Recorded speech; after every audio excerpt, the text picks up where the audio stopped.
बेटा कितने बच्चों को फर्मेट प्रिंसिपल याद है? बहुत सिंपल भाषा में बोलूंगा बेटा। मयंक वेरी गुड बेटा।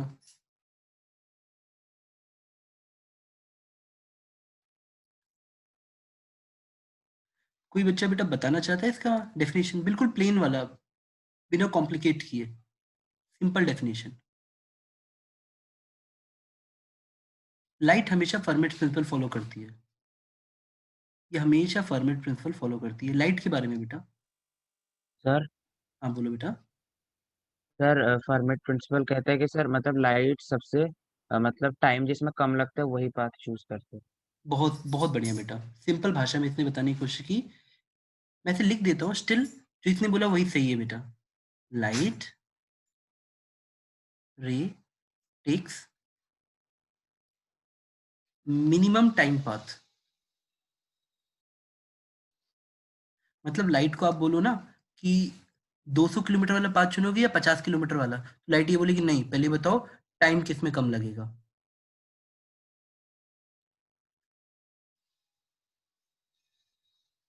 आप इसको मैथमेटिकली ऐसे बोल सकते हो कि हमेशा हमेशा लाइट वो पाथ चुनती है जिसमें सबसे कम टाइम चले, और इसको हम मैथमेटिकली ऐसे लिखते हैं, D T by D x. बेटा वैसे ये बाद में काम आएगा, बस अभी लिख सकते हो आप। ये गवर्निंग इक्वेशन होगी। बट क्लास 10th के बच्चों से मैं बस इतना एक्सपेक्ट करता हूँ कि वो ये लाइन याद रखें। और बेटा अगर आपको सब्जेक्ट स्टेटमेंट और अंडरस्टैंडिंग फॉर्म में याद रहता है तो आप उसको अप्लाई कर लोगे एक ना एक दिन। वो मैथमेटिकल जो ग्लिचेस हैं, वो पेन कॉपी जैसे आप पेन कॉपी से प्यार करने लगोगे, मतलब आप खुद से कैलकुलेशन जितनी ज्यादा करोगे, आपकी मैथमेटिकल दूरियां खत्म हो जाती हैं। आप बस अंडरस्टैंडिंग पे फोकस रखा करो हमेशा। जो बच्चा बिना समझे आगे बढ़ता है उसको ओरिजिनल पाथ पे लाना बहुत मुश्किल हो जाता है। अगर आप ओरिजिनल पाथ पे हो, तब जिस दिन आप कॉपी पेन उठा लिए, आप फिर से अच्छा स्कोर करोगे, चलिए आपके मार्क्स कितने भी कम आ रहे हो अभी। बेटा एक क्वेश्चन देता हूँ। आज की क्लास प्योर एक टॉपिक एक क्वेश्चन टाइप से रहेगी। फॉर्मेट प्रिंसिपल पे क्वेश्चन देना अभी आप लोग के लिए सही नहीं है क्योंकि इसमें कैलकुलस लगेगा, तो इसलिए मैं उस टॉपिक पे देता हूँ जो आप लोगों ने पढ़ रखा है।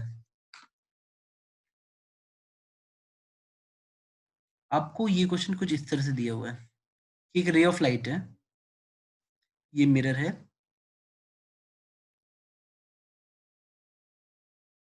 और वो कुछ इस तरह से आती है 20 डिग्री पे। बेटा प्लीज क्वेश्चन ध्यान से सुनना। ये इंसिडेंट लाइट है। अब आप इसके सामने दूसरा मिरर कैसे रखोगे, कितने एंगल पे, एट व्हाट एंगल।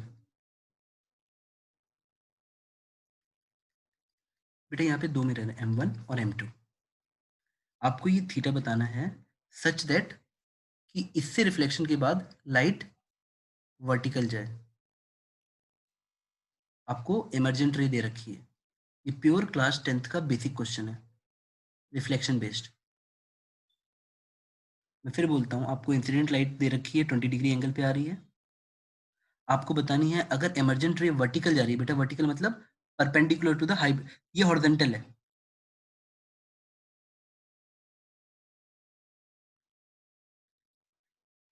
अगर मेरी फाइनल इमरजेंट रे ऐसी है तो थीटा कितना होगा बेटा। मैं आप लोग को 30 सेकंड का टाइम देता हूँ, आराम से सोच के आंसर दो।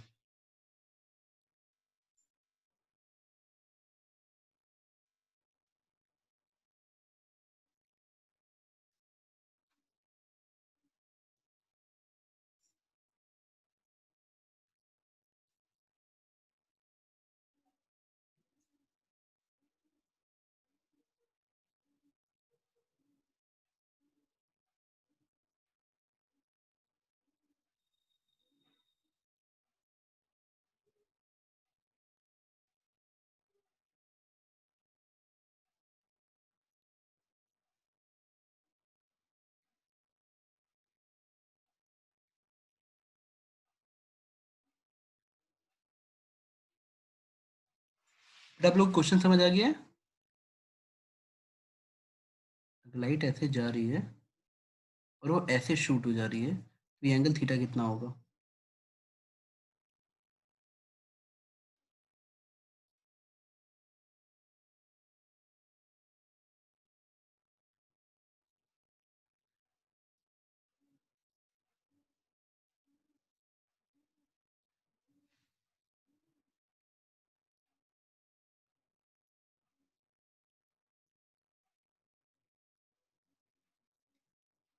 सी बच्चों का आंसर भी आ रहा है बेटा, गुड बेटा। अभी लेकिन मेरे पास सिर्फ एक आंसर आया है, तो मैं 1 मिनट और दूंगा।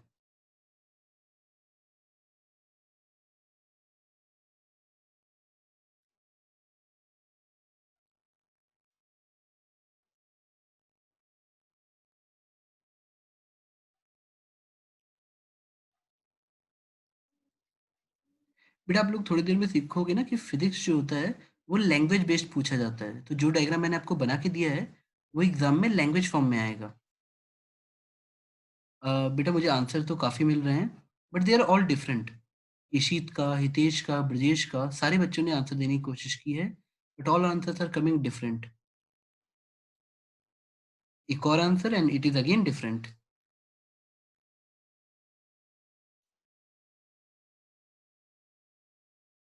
बेटा एक भी बच्चा कॉमन आंसर नहीं दे रहा है। I have got 55, 20, 90, 40, 50। दो बच्चों ने कॉमन दे दिया 55, तीन बच्चों ने कॉमन दे दिया 55। तो आई गेस तीन बच्चों को 55 सेम आया है, तो 55 शुड बी द आंसर। चलो चेक करते हैं। बेटा हमको थीटा फाइंड आउट करना है और हमको सिर्फ इतनी इंफॉर्मेशन दी गई है कि ये वर्टिकल है। हाँ, एक और बच्चे का 55 आया, गुड बेटा।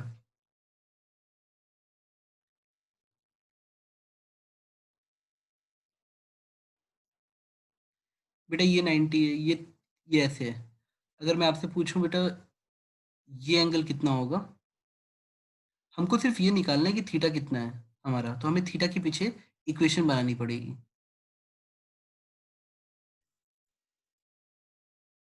बेटा ये एंगल कितना आएगा?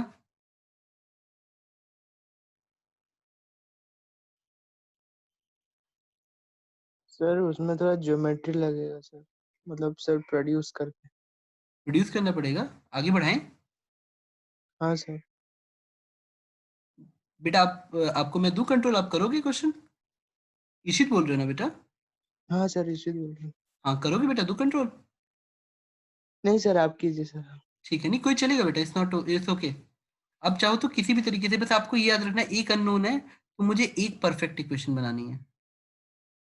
अब देखो आपके पास डेटा क्या क्या है, ये एंगल और ये एंगल बेटा बराबर होंगे। क्यों? इस मिरर के हिसाब से ये दोनों एंगल बेटा इक्वल होंगे। Angle of glass. हाँ, एंगल ऑफ ग्लास बेटा इक्वल होते हैं, जैसे यहाँ पे हमने 20/20 लिखा है। अभी देखना इसी क्वेश्चन को मैं थोड़ा और ट्विस्ट करूंगा। पहले बेसिक वाला कर लेते हैं। अब बेटा मुझे कोई एक इक्वेशन चाहिए, तो सपोज कि मैंने आपसे बोला कि ये एंगल अल्फा मान लेते हैं, तो बेटा ये अल्फा होगा। तो अगर ये अल्फा होगा तो बेटा ये एंगल कितना होगा बताओ? ये एंगल कितना होगा? क्या ये भी अल्फा होगा? देख पा रहे हो? यस सर, हाँ सर, हाँ। Vertical opposite. हम्म, अच्छा ठीक है। अगर अब ये मिरर है तो ये अल्फा है, तो ये कितना होगा? क्या ये भी अल्फा होगा?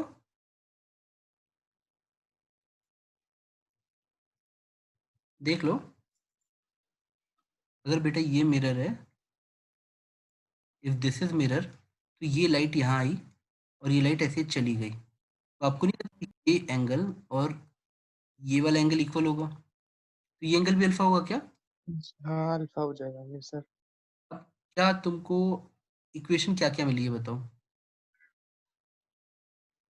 Sir 2 alpha plus 20 degree plus 90 degree is equal to sir 180 degree, वो बड़े वाले ट्रायंगल में सर। बड़े वाले ट्रायंगल में मिली हमें 2 alpha plus 20 degree.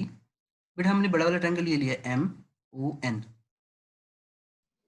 2 alpha plus 20 plus 90 degree ना। देखो 20 + 2 अल्फा इक्वल टू 180 डिग्री।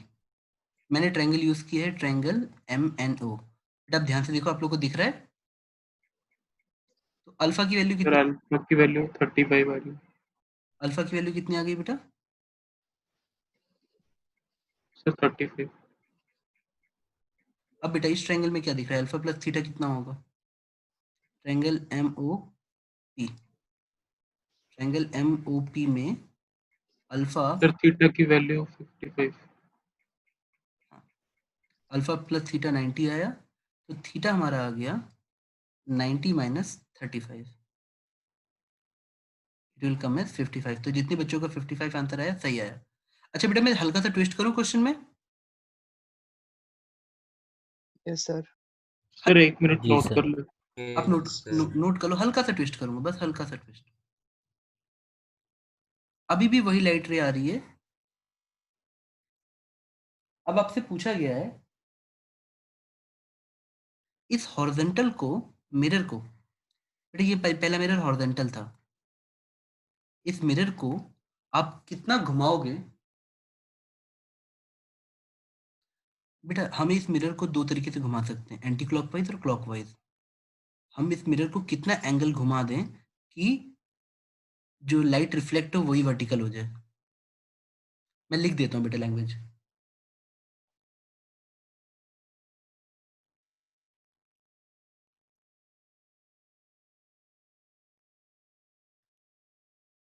क्या बेटा आपको क्वेश्चन समझ आया मैं क्या बोल रहा हूँ? मैं चाह रहा हूँ कि t इक्वल टू 0 पे कंडीशन ऐसी हो, ये 20 डिग्री हो। अब मैं आपसे सेकंड लाइन बोल रहा हूँ, इस मिरर को आप ऐसा रोटेट करो। आप किस तरीके से रोटेट करोगे? ऐसे कर सकते हो या ऐसे कर सकते हो कि such that reflected light vertical जाए। तो क्या करोगे बताओ? How to rotate mirror so that reflected light is vertical?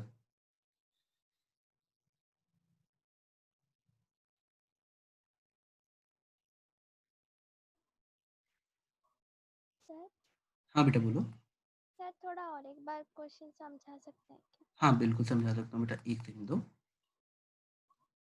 बेटा देखो जैसे आप समझो, आप ना कुछ ऐसा करना चाहते हो, मैं डायग्राम वाइज दिखाना चाहता हूँ कि आप मिरर को कुछ ऐसे रख दो ना बेटा, ऐसे करके कि लाइट आए और ऐसे चली जाए। क्या आपको समझ आया?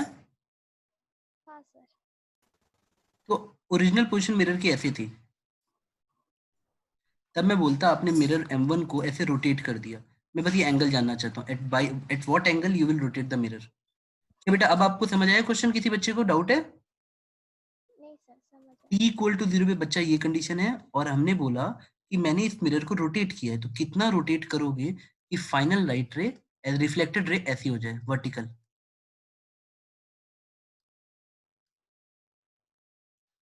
बेटा वेरी गुड, कुछ बच्चों का बड़ा मुझे इस बार भी बेटा पार्थ का आंसर बहुत जल्दी आया, गुड। इशित का भी जल्दी आया, मयंक का भी जल्दी आया, and this time Parth and Snehil are on the same answer, but others answers are different. Some answers are 25 20, one is 55। तो बेटा मैं आपको 10 सेकंड 20 सेकंड और देता हूँ एक बार दोबारा करने के लिए। अभी सिर्फ दो बच्चों का आंसर मैच किया है and it is 35 degree. 2 second ये मतलब थोड़ा सा एक अप्रोच और लगाओ आप।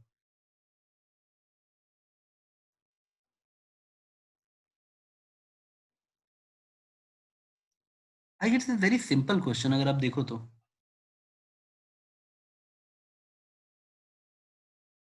मैं आपको ट्रिक भी बता सकता हूँ बेटा।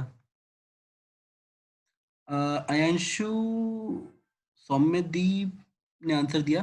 बेटा हर आंसर देने वाला बच्चा इज मच बेटर देन, बेटा आंसर ऐसा नहीं कि आप दो या कुछ करो, आप जो अटेम्प्ट कर रहे हो ना वो भी शेयर करो, लाइक गलत आए सही आए। इसको कैसे जल्दी कर सकते हो क्वेश्चन? बेटा कितने बच्चों को क्लास की वो थ्योरी याद है कि अगर एक मिरर है, मान लो इंसिडेंट लाइट फिक्स्ड है, कितने बच्चों को थ्योरी याद है कि अगर मैं मिरर को थीटा रोटेट करता हूं तो जो रिफ्लेक्टेड लाइट है, तो ठीक है। 2 थीटा में रोटेट करेंगे। हाँ वेरी गुड बेटा, ये 2 थीटा भागती है रिफ्लेक्टेड लाइट रे। बेटा आप बोलोगे तो मैं इसको अच्छे से फिर से डिराइव कर दूंगा, बट एक थ्योरी थी, अगर लाइट आती है मान लो, हम लोगों ने डेरिवेशन भी की थी, और ऐसे चली जाती है, और कोई कोई चंचल बच्चा है वो बोला सर मैं मिरर को टेढ़ा कर दूंगा, कर दो बेटा मिरर को टेढ़ा, तो लाइट अभी भी वैसे ही आएगी, वहीं गिरेगी, बस रिफ्लेक्टेड ऐसे हो जाएगी, पहली वाली रिफ्लेक्टेड फ्रॉम दिस मिरर, दूसरी वाली रिफ्लेक्टेड फ्रॉम दिस मिरर, और ये 2 थीटा बेंड करता है अगर हम मिरर को थीटा बेंड करें तो। ये थ्योरी थी बेटा, अब इसको डायरेक्टली यूज कर सकते, नहीं तो कॉमन सेंस से भी चलेगा बेटा, जरूरी नहीं कि थ्योरी यूज करो, आप कॉमन सेंस से भी कर सकते हो। हाँ बेटा, आप कोई बोल रहा था, बताओ, बोलो बेटा। अच्छा, आंसर में देखो। हाँ। अब बेटा काफी बच्चों ने 35 डिग्री निकाला है। सर मैंने सर और एक बार भेजा है सर। हाँ हाँ, मैंने देखा बेटा, मैं सबका देख रहा हूँ। काफी बच्चों ने 30, मैं चैट बॉक्स को ओपन कर देता हूँ, फुल कर दिया मैंने। अजितेश बेटा गुड, आपका आंसर सही है। अब मैं आपको भेजता हूँ, बस कॉमन सेंस समझाने की कोशिश करता हूँ। एक बच्चा ऐसे कर सकता था कि सर हम लोग चाहते क्या हैं, पहले ऐसे आ रहे तो ऐसे था 20 डिग्री, अब मुझे अगर इसको वर्टिकल बनाना है, आप मुझे बताओ, अगर मुझे रिफ्लेक्टेड रे को R1 से R2 ले जाना है, 70 डिग्री 70 डिग्री बेंड करना है, तो भाई अगर रिफ्लेक्टेड 70 डिग्री बेंड होगा तो मिरर कितना बेंड होगा, आधा, 25/2 35 डिग्री। 35 डिग्री। ये लॉजिक समझ आया? तो एग्जाम में जिस बच्चे को ये थ्योरी याद रहती है वो 10 सेकंड में करता, और नहीं भी याद होती बेटा, angle of reflection equal to angle of incidence से भी तुम कर ले जाते अगर तुम थोड़ा सा दिमाग लगाओ तो। बेटा क्या आपको मेरी बात समझ आ रही है? आपको यही वाला डायग्राम बना देना है और अपना लॉजिक लगाना है कि अच्छा सर ये था 20 डिग्री। आप फिर से भी कर सकते हो बेटा, ऐसा नहीं है कि जरूरी है, आप ऐसे भी सॉल्व कर सकते थे कि सर लेट अस से कि हमने थीटा बेंड किया, अब लाइट ऐसे आई और ऐसे चली गई, तो इस मिरर के हिसाब से मान लो ये नॉर्मल है, इस मिरर के हिसाब से M2 के हिसाब से M1 ये है, ये इंसिडेंट रे है, और बेटा मेरी ये रिफ्लेक्टेड रे है। अगर आपको एग्जामिनेशन में कोई थ्योरी याद नहीं है तो भी चलेगा बेटा, हमको क्या क्या डेटा अवेलेबल है हम उस पर फोकस करते हैं। हमको ये थीटा दिया है बेटा, अपने आप ये 90 माइनस थीटा हो जाता। अब मैं कॉमन सेंस लगाता, अगर ये 90 माइनस थीटा है बेटा, तो M2 के हिसाब से हमारा, M2 मिरर के हिसाब से बेटा ये एंगल कितना आता बेटा बताओ, ये भी 90 माइनस थीटा होता, देख लो बेटा, एंगल ऑफ ग्लांस इक्वल होते हैं। अब अगर मैं यहाँ पे देखूँ तो ये ऑलरेडी 20 डिग्री है, तो बेटा मुझे ये पता लग जाता कि जब ये टोटल 90 माइनस थीटा है तो ये वाला एंगल कितना हो जाता है बेटा बताओ, 70 माइनस थीटा, और इसको इसके साथ इक्वल कर देता मैं, इसके साथ थीटा के साथ, तो मैं ऐसे बोलता 70 minus theta equal to theta, इससे भी मुझे मिल जाता theta equal to theta equal to 35 degree. तो आपको अगर थ्योरी भूल भी गए हो, पर बेटा बस ये बात है ना, कुछ बच्चे अगर स्टैंडर्ड रिजल्ट याद कर लेते हैं, समझ लेते हैं, तो लॉजिकली कर देते हैं, अच्छा रिफ्लेक्टेड लाइट को 70 मोड़ना था तो मैं मिरर को 35 मोड़ दूंगा, काम खत्म। नहीं तो वहां ज्योमेट्री से भी आप सॉल्व कर सकते थे बेटा, कोई दिक्कत नहीं आती। और दोनों से आपको आपको सिर्फ एक ही चीज यूज करनी है मैक्सिमम, कि भाई एंगल ऑफ ये थीटा इस थीटा के बराबर होता है और अल्फा अल्फा के बराबर होता है, यही इतनी थ्योरी यूज होती है रिफ्लेक्शन की। बेटा क्वेश्चन को धीरे धीरे ऊपर ले जाएं, यहाँ तक sir gas formats principal sir दिखा सकते हैं सर, मैं डायरेक्ट क्वेश्चन पे उतर आया था इसीलिए सर अच्छा नहीं लिखा। कोई बात नहीं बेटा, फर्मेट प्रिंसिपल बहुत सिंपल सा है, वो इतना कहता है कि लाइट को मिनिमम पाथ चाहिए, टाइम पाथ चाहिए, आप बस ये वर्ड याद रखना, कम सबसे कम टाइम लेगी, सबसे सर कम। आपकी वॉइस लैग कर रही है। हाँ बेटा, मैं रियली इस चीज का सिर्फ एक ही जवाब है, मैं थोड़ा स्लो बोल सकता हूँ। अब आ रही है बेटा आवाज? हाँ सर। हाँ। अच्छा मैं तुम लोग को एक इंटरेस्टिंग क्वेश्चन देता हूँ, आप उसको करने की कोशिश करो, दूं बेटा? हाँ ठीक है बेटा, मैं आंसर देख पा रहा हूँ सबके। सपोज मैं आपसे कह रहा हूँ, आप एक ट्रक चला के जा रहे हो और दो आप ऐसे आ रहे हो, यहाँ पे इस जोन में बेटा मैं ऐसे नाम रख देता हूँ कि सपोज दो जोन है। प्लीज बेटा ये क्वेश्चन बड़ा इंटरेस्टिंग है, इसका एक मैसेज है, आप मैसेज पे ध्यान देना, ABCD। बेटा सपोज आप गांव में ट्रैक्टर चला रहे हो, ट्रक भी छोड़ो, आजकल ऑर्गेनिक फार्मिंग में लोग अपना करियर बनाते हैं बेटा, अच्छे सेंस में। सपोज मैं कह रहा हूँ कि आपके पास 2 एरिया, लैंड एरिया, एक ABCD है और एक EFBG है, और जब ट्रैक्टर चलता है तो बेटा सोचो यहाँ की लैंड अलग है, वहाँ की लैंड अलग है, आप कहीं पे भी कुछ 2 अलग-अलग टाइप की लैंड समझ लो। इसमें स्पीड आपकी 30 मीटर पर सेकंड है और इसमें आपकी स्पीड 40 मीटर पर सेकंड है, बट आपको सबसे जल्दी यहाँ से पार करना है, आपको बाहर निकलना है। अब बताओ, आप अगर ये एंगल 30 डिग्री है तो आप किस एंगल पे यहाँ से निकलोगे? अल्फा क्या होगा बताओ?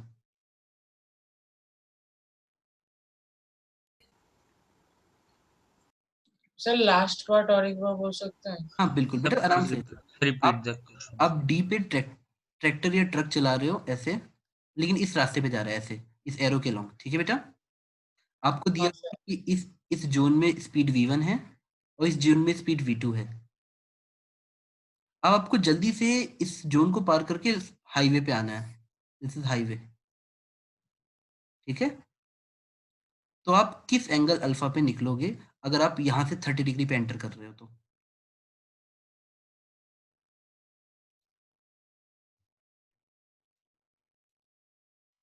क्या यहाँ पे कोई स्नेक्स लॉ लगा सकता है? हाँ सर। सर बेटा क्या लाइट और ट्रैक्टर पे हम सेम लॉ लगा पाएंगे? आंसर इज यस, तभी आपको पढ़ा रहा हूँ बेटा। कई बार एग्जामिनेशन में वो आपका IQ चेक करना चाहते हैं, यहाँ पे भी सेम कंडीशन लगेगी बेटा, आपको ऐसे ही करना था कि सर, अच्छा ये बताओ तुम स्नेल्स लॉ कैसे लगाते हो, तुमको कैसे सिखाया है बेटा बताओ? मैंने μ1 μ2 ऐसे सिखाया ना बेटा, μ1 sine 30 degree equal to μ2 sine alpha, बेटा यही सिखाया ना? Yes sir. हाँ ठीक है चलो। अच्छा बेटा μ1 क्या था, अगर आप लोग को याद हो, हम ऐसे तभी लिख सकते हैं जब μ1 μ2 क्या थे? Absolute refractive index.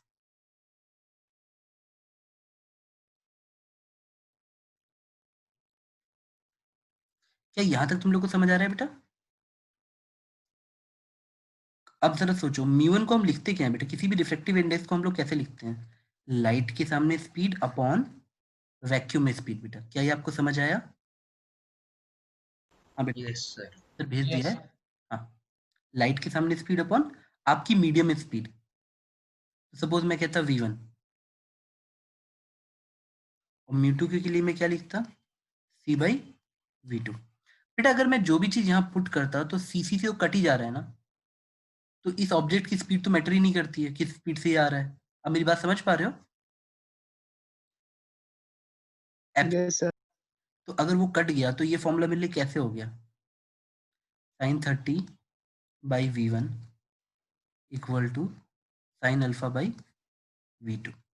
तो अगर जिन जिन बच्चों ने ऐसे किया होगा कि सर साइन 30 1/2 हो गया और V1 की वैल्यू कितनी दे रखी है 30, और यहाँ पे साइन अल्फा और V2 की वैल्यू दे रखी है बेटा 40, तो 0 से 0 कट गया, आपका कितना आ गया बेटा? यहाँ से 2 भी काट दो, एक 2 कट गया, साइन अल्फा इक्वल टू 2/3।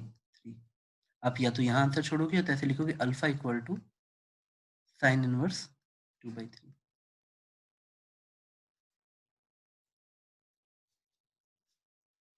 इससे तो मेरी एक बात समझना कि अगर आपको लगे ना कि एक बंदे को सर ऐसे जाना चाहिए तो वो आंसर गलत आएगा। मेरी बात समझे? अगर एक बंदा यहाँ से आ रहा है, उसको लग रहा है कि ऐसे टर्न करके ऐसे मुड़ेगा, तो आंसर गलत हो जाएगा बेटा।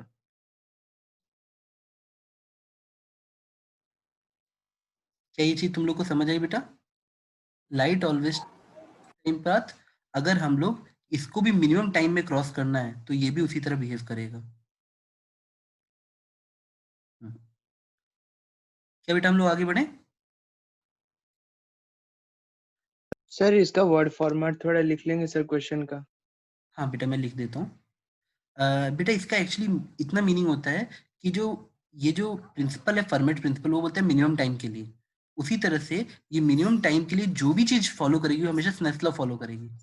मतलब अगर कोई तुमसे बोल रहा है ना कि कैसे तुम जाओगे कि सबसे जल्दी क्रॉस करो, सबसे जल्दी टाइम के साथ, तो किस एंगल पे तुम मुड़ोगे, it will always follow Snell's law. आपको मेरी बात समझ आई? जरूरी नहीं कि वो लाइट हो, जिसको भी मिनिमम टाइम लेना है dt by dx equal to 0। Fermat principle जो भी फॉलो करेगा, मिनिमम टाइम की जहां बात होगी वो स्नेल्स लॉ फॉलो करेगा। मतलब Snell's law is based on Fermat, इसका मेन डीपर मीनिंग यही है, बेस्ड ऑन फर्मेट प्रिंसिपल। ये डेरिवेशन होती है बेटा।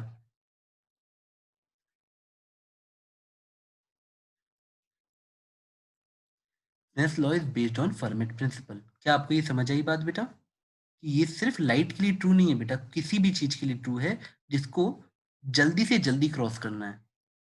किसी भी मीडियम के थ्रू आपको सबसे जल्दी जाना है, आपको ऑटोमेटिकली फर्मेट प्रिंसिपल लगेगा, ठीक, मतलब स्नेल्स लॉ लगेगा। बेटा आगे बढ़ू मैं? Yes sir. मैं ऐसे क्वेश्चन दे रहा हूं जो आपको कोई डिफरेंट अप्रोच दे या सोचने का तरीका दे।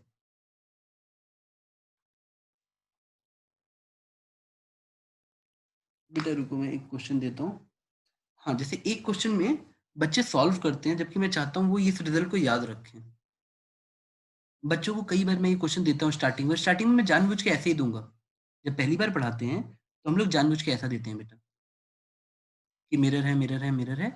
सुनना बेटा, पहले पूरा क्वेश्चन सुन लेना। इंसिडेंट लाइट आ रही है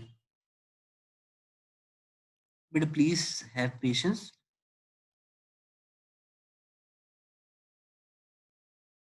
ये ऐसे गई और इसको वर्टिकल मत समझ लेना। तुम लोग एक सेकंड रुको, मैं कंट्रोल जी दबाता हूँ, थोड़ा अच्छे से बनाता हूँ। सपोज ये ऐसे गई, ऐसे, और फिर ये ऐसे आई, और ये इसका नॉर्मल है। तो फिर मैं आपसे पूछता हूँ कि दो रिफ्लेक्शन के बाद, सपोज पहला रिफ्लेक्शन ये और दूसरा रिफ्लेक्शन ये, after two reflection what is angle of deviation? What is angle of deviation? बेटा मैं इसको बिल्कुल सिंपल भाषा में बताऊंगा, थोड़ा पेशेंस रखना। तो बच्चे पहली बार में मैं आपको सिखाना चाहूंगा कि हर एक बार एंगल ऑफ डेविएशन निकलता है। डेल्टा कितना आता था बेटा, किसी को याद है? एक प्लेन मिरर के लिए कितना निकालते थे आप बताओ, याद करो। Sir 180 minus 2 into angle of incidence। Very good बेटा। आप याद करो कि हमने एंगल ऑफ डेविएशन को क्या समझाया था, कि ओरिजिनल लाइट आ रही है उसका पाथ और फाइनल पाथ, उसके बीच। Sir pi minus 2i। हाँ बेटा, अगर ये आई है, ये भी आई होगा, तो डेल्टा विल बिकम पाई या 180 डिग्री माइनस 2i। सारे बच्चे बात समझते हैं बेटा? हाँ, गुड।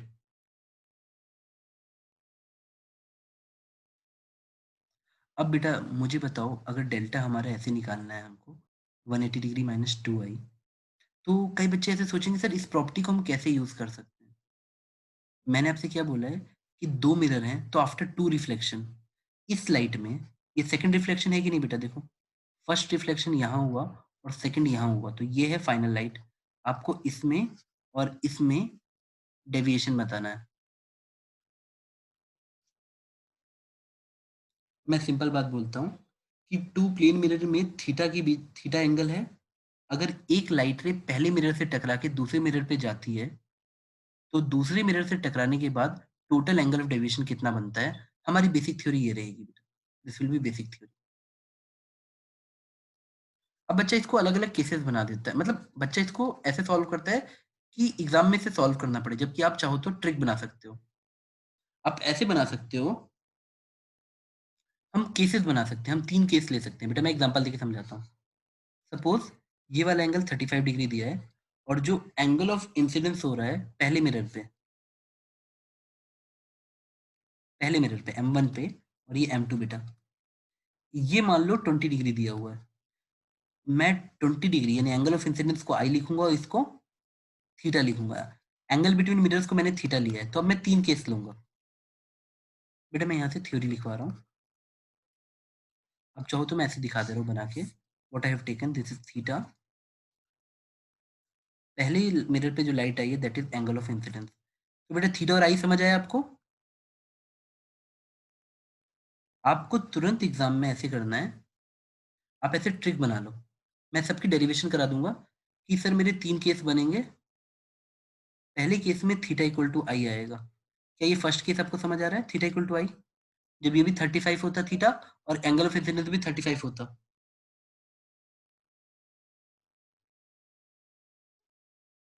सर थोड़ा एक और बार बता सकते हैं? हाँ बेटा बताता हूँ, देखो जैसे मान लो सबसे एक इजी एग्जांपल लेता हूँ, डोंट वरी।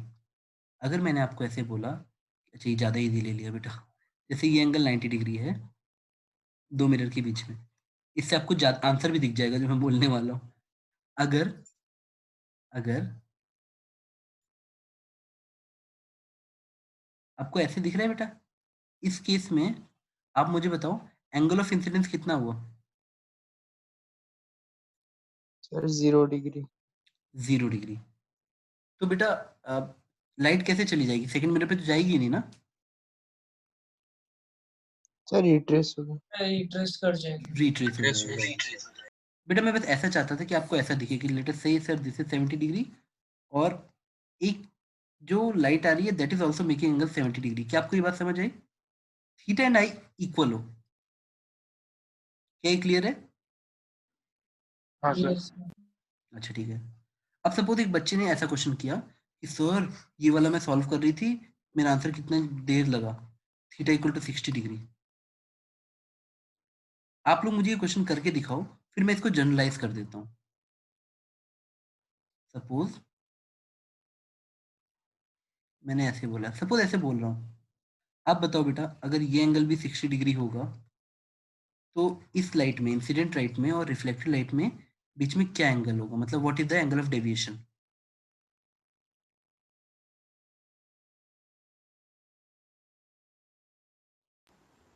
सर और एक बार रिपीट कर दीजिए क्वेश्चन। बेटा मैं अच्छे से रिपीट करता हूँ, आप लोग आराम से समझो।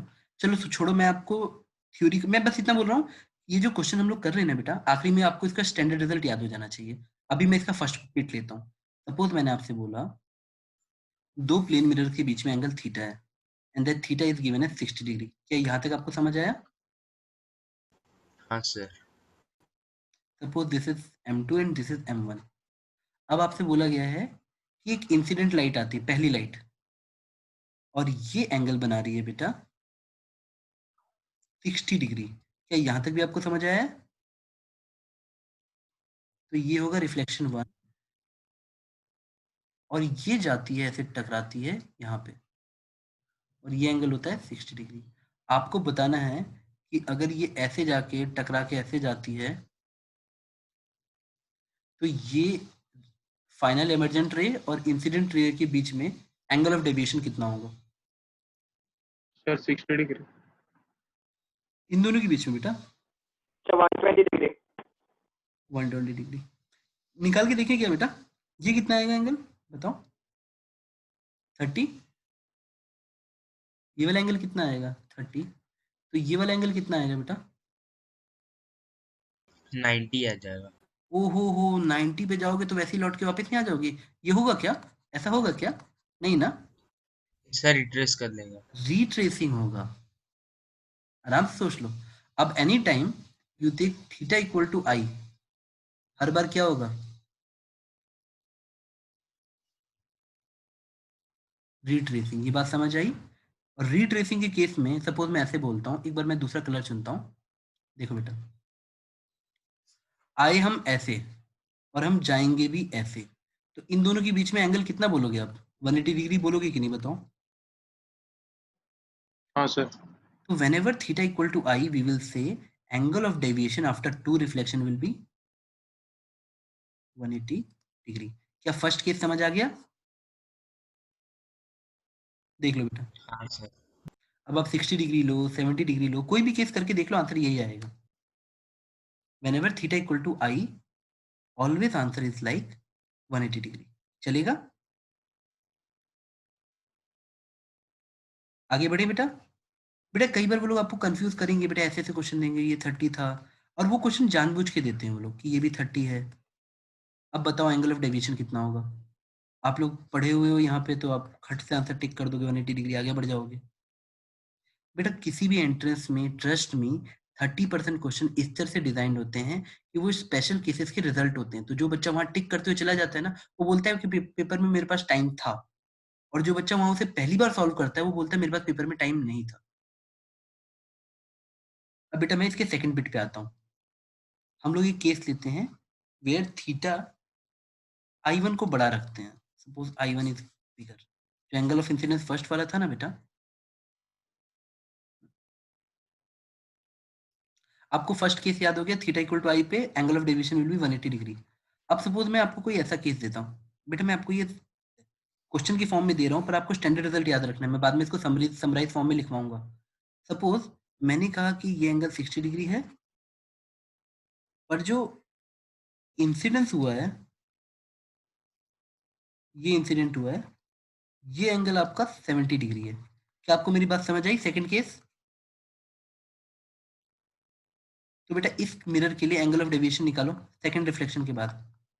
बताओ बेटा, what will be angle of deviation इस केस में, in case number 2। I hope बेटा आप लोगों को फिगर समझ आ रहा हो।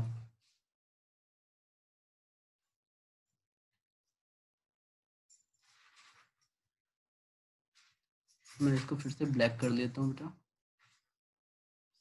प्रीफर्ड। अगर मैं आपको रे डायग्राम बना के दे देता हूँ तो कुछ ऐसा बनेगा, लाइट आई, लाइट गई, और ये ऐसे हो गए। दिस विल बी नॉर्मल, यहाँ पे नॉर्मल ऐसा बनेगा n1 n2, this angle is given as 70 degree, this angle is given as 60 degree,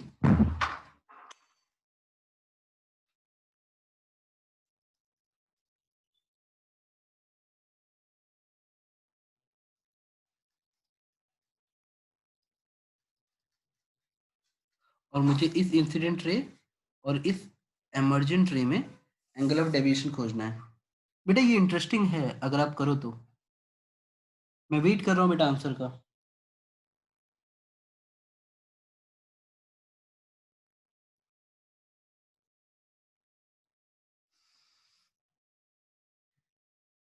बाद में हम इसकी ट्रिक बना लेंगे, लेकिन स्टिल यू शुड नो कि कैसे डेरिवेशन हुई।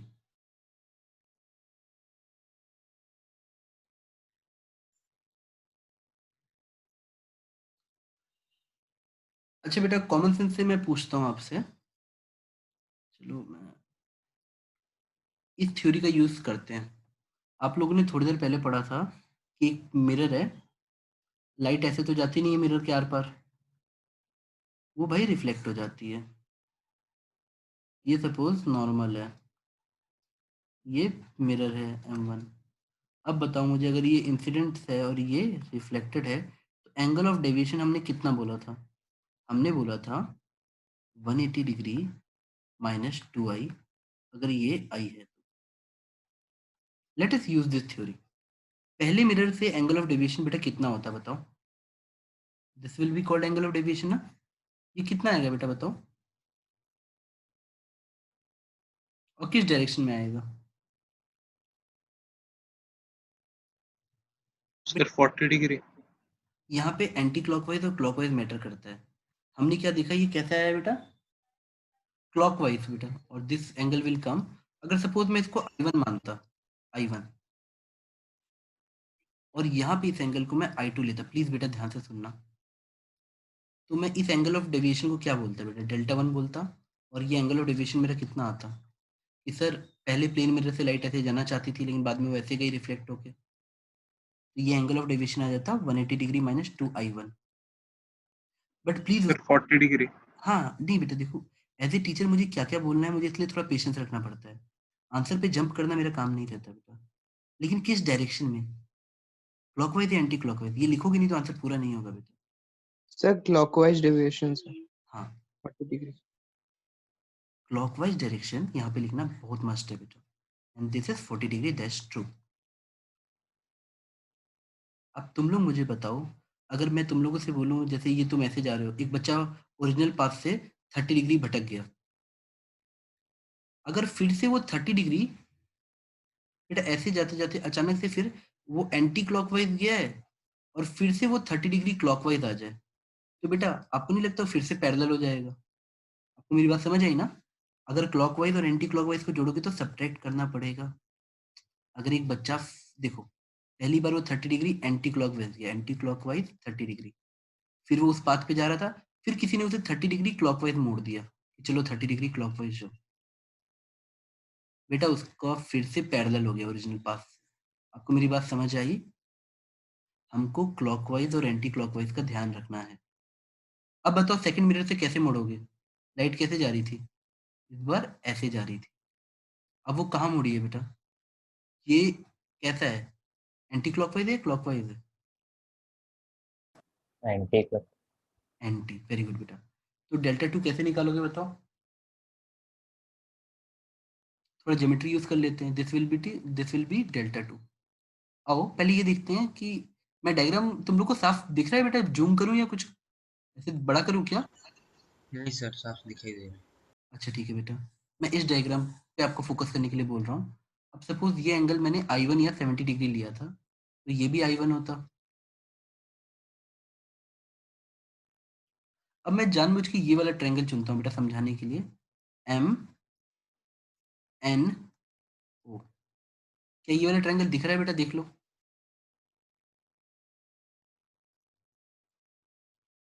अगर ट्रायंगल MNO दिख रहा है तो एंगल N मुझे पहले से पता है 60 डिग्री या थीटा, जो भी आप बोलो, हमें ये पता है।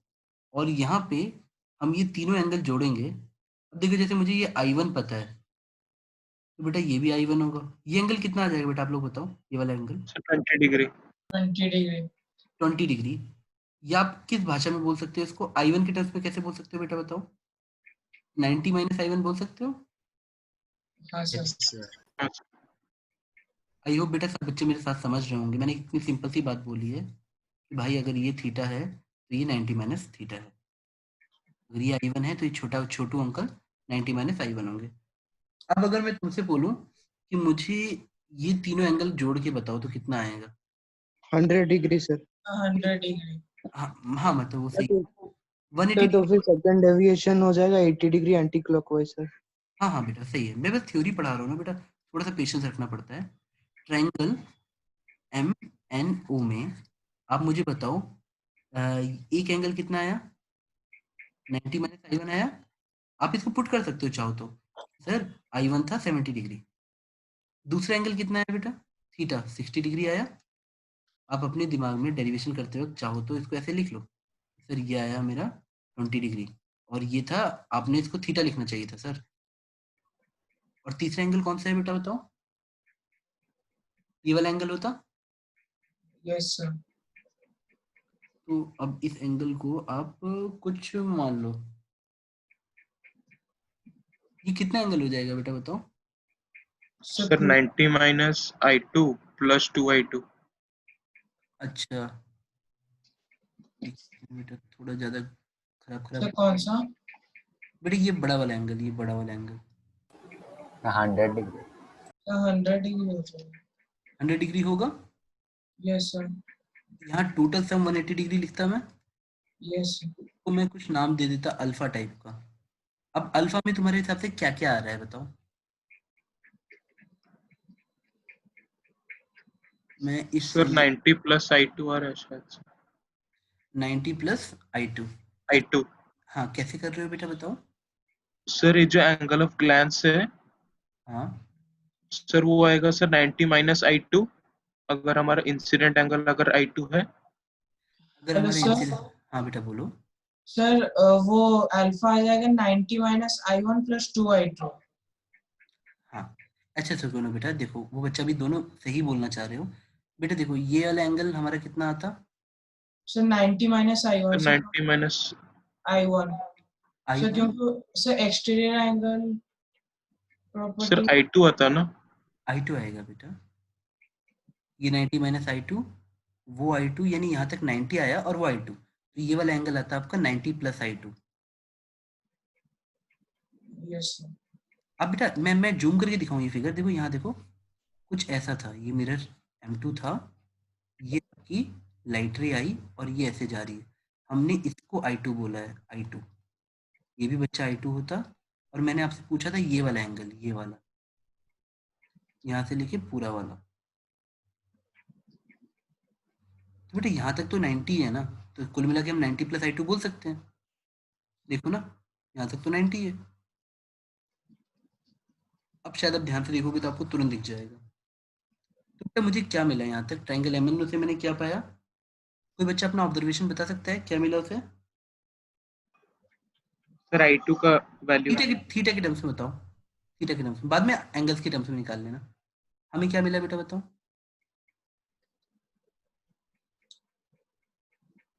कितने बच्चों को दिख रहा है कि हमें मिला I1 minus I2 equal to theta? आराम से देख लो, आप 90 को उधर भेज दो, वो कितना हो जाएगा? 90 बचेगा। देख लो बेटा, आराम से करके देख लो।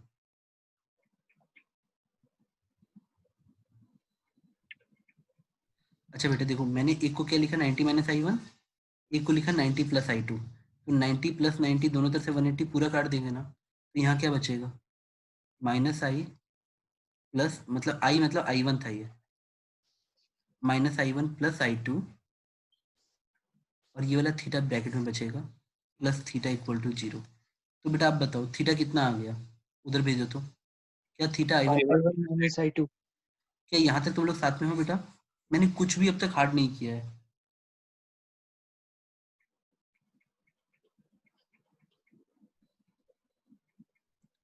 सर अभी नोट कर लें या फिर पूरा खत्म नहीं होगा? आपकी मर्जी बेटा, आप बताओ, समझ आना चाहिए, पहले समझना ही था क्राइटेरिया। समझ आ रहा है यहाँ तक?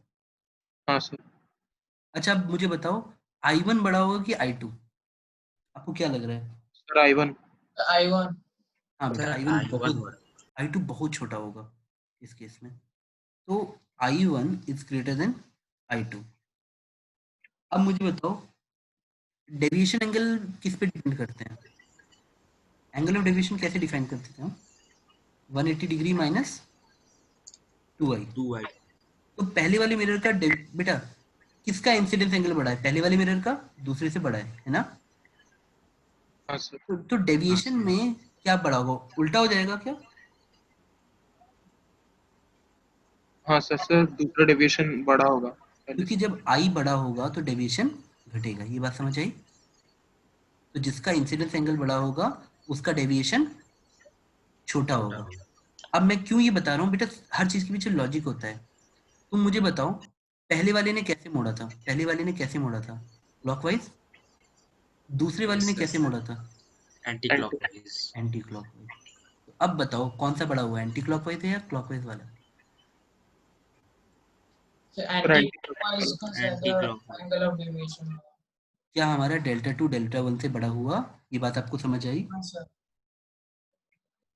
बेटा देखो, मैंने आपको सिंपल सी बात बोली, एक लाइट आ रही है, पहले मैंने उसे क्लॉकवाइज मोड़ा थोड़ी देर, क्लॉकवाइज मोड़ना मतलब मैंने ऐसे ले गया, फिर थोड़ी देर बाद ले जाके मैं फिर उसको एंटी क्लॉकवाइज ले जा रहा हूँ। तो अब ध्यान से देखो, तो आखिरी में मुझे मेरे इंसिडेंट एंगल और इस एंगल के बीच में, रिफ्लेक्टेड मतलब फाइनल एंगल के बीच में 2 बार डेविएशन करनी पड़ी, तो हमेशा ये दोनों माइनस होंगे एक दूसरे से। तो अब बताओ फाइनल आंसर कैसे लिखोगे? नेट एंटी क्लॉकवाइज हुआ कि क्लॉकवाइज हुआ? Sir anti-clockwise।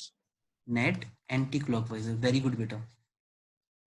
देखो हर बच्चा ये क्वेश्चन कर सकता है, मैं सच बोल रहा हूँ बेटा, लेकिन जब वो इस तरीके से करेगा ना तो एग्जामिनेशन हॉल में उसका कॉन्सेप्चुअली वो टिक कर सकता है कि हाँ पहले वाले से क्लॉकवाइज गया, लेकिन क्लॉकवाइज गया, ठीक है ठीक है, दूसरे से एंटी क्लॉकवाइज गया, लेकिन पहले का इंसिडेंस एंगल बड़ा है, तो दैट मीन डेविएशन छोटा है। जब मेरे को पता है कि दूसरे वाले का डेविएशन बड़ा है, तो मैं final answer delta 2 minus delta 1 रखूंगा। किसी को डाउट हुआ इसमें? नहीं सर। अब बताओ आंसर कितना आ गया बेटा, बताओ। Sir 120 degree. 180 माइनस 2i2 पहला वाला, माइनस 180 डिग्री माइनस 2i1। अब शायद तुमको मेरी बात क्लिक करेगी, ये क्यों कराया गया था। 180 कैंसिल हो गया, अब क्या बचा बेटा बताओ? 2i1 minus i2। What is the answer बेटा? 2। सर नहीं सर 2i2 minus i1 होगा। बेटा देख लो आराम से, टेक योर टाइम। हाँ सर। Hello sir. हाँ बेटा बोलो। सर थोड़ा ऊपर जाइए। हाँ बेटा, अच्छा एक हाँ, बोलो। सर हाँ बेटा यहाँ बोलो। पर थर्ड रिफ्लेक्शन भी तो होगा। नहीं थर्ड रिफ्लेक्शन नहीं बेटा, 2 के बाद पूछा है ना, आफ्टर 2 अच्छा रिफ्लेक्शन। ठीक है।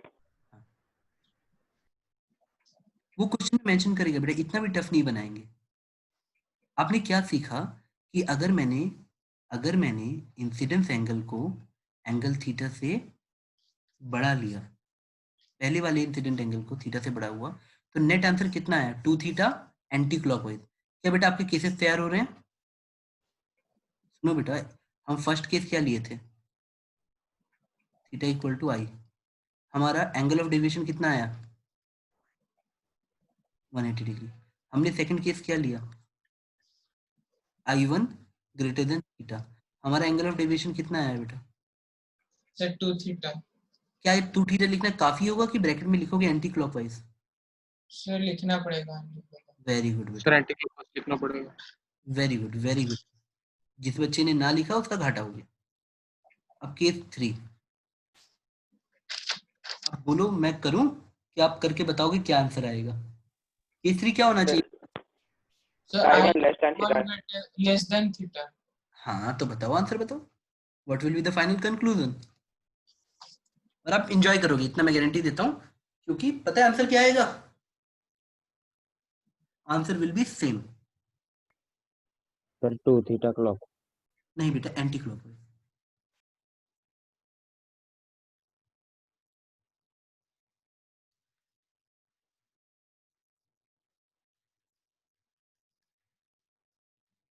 अब बेटा बताओ, एग्जाम में क्वेश्चन क्या ही आ सकता है? थीटा इक्वल टू आई दे दिया तो angle of deviation 180, otherwise anti degree anti clockwise 2 theta. क्या आप लोग थर्ड डेरिवेशन खुद कर लोगे बेटा घर पे कि मैं करके दूं? सर हम सर ट्राई कर। खुद ट्राई करेंगे सर। हाँ गुड। तो ये फाइनल रिजल्ट याद कर सकते हो समरी बना के? आपके नोट्स यस जगह होनी चाहिए बेटा। This should be your summary.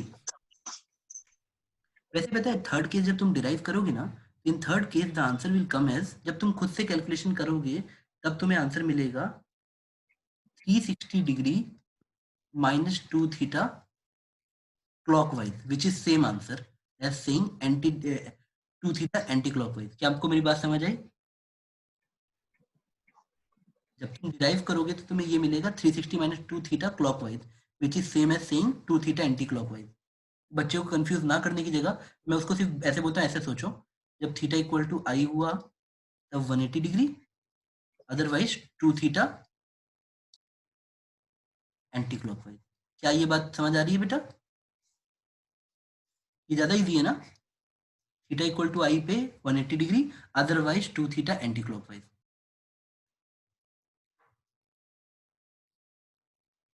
बेटा क्या ये क्वेश्चन टफ था? नहीं।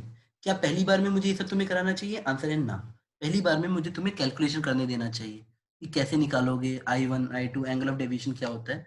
लेकिन जब हम हल्का सा किसी भी टॉपिक को रिवीजन के एंगल से पकड़ते हैं तो हम हमेशा उसमें एग्जाम में टिक करने की चाहत रखते हैं कि सर मुझे टिक करना सिखाइए कि एग्जाम में मैं टिक कैसे करूंगा। बेटा क्या हम नेक्स्ट क्वेश्चन मूव करें? मेरी पूरी कोशिश की है कि आप जिस तरीके से अप्रोच करते हो वो सुधरे, रेदर देन मैं आपको कुछ आंसर याद कराऊं। अब जिस तरह से देखो बेटा, एक बच्चा घर पे एंटी क्लॉकवाइज और क्लॉकवाइज अप्रोच करेगा ना तो 4 रिफ्लेक्शन बाद भी कर लेगा कि सर एक बार एंटी क्लॉकवाइज हुआ है, दूसरी बार क्लॉकवाइज हुआ, तो उसको पता है कब ऐड करना है कब सब्ट्रैक्ट करना है। क्या आप मेरी बात पकड़ पाए? Yes sir. चलो एक क्वेश्चन करते हैं फिर, ठीक है।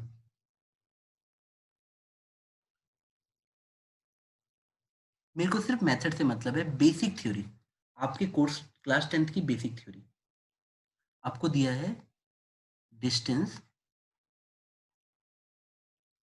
Between real object and its image. बेटा साथ साथ में करो। इन ए कॉन्वेक्स मिरर, देखो कितनी इंफॉर्मेशन दी गई है। अपने माइंड को एक फिल्टर बनाओ जो इंफॉर्मेशन को आपके काम के डेटा में बदले। Convex mirror of focal length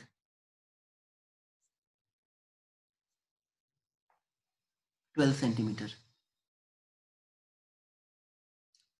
is 32 centimetre, मतलब इमेज और ऑब्जेक्ट के बीच में दूरी 32 सेंटीमीटर थी। बेटा आपको पूछा है हाइट ऑफ द इमेज कितना होगा if height of object is equal to 1 cm। मैं आप सबको 1 मिनट का टाइम देता हूँ या 2 मिनट का टाइम देता हूँ। टेक योर टाइम और आंसर बताओ।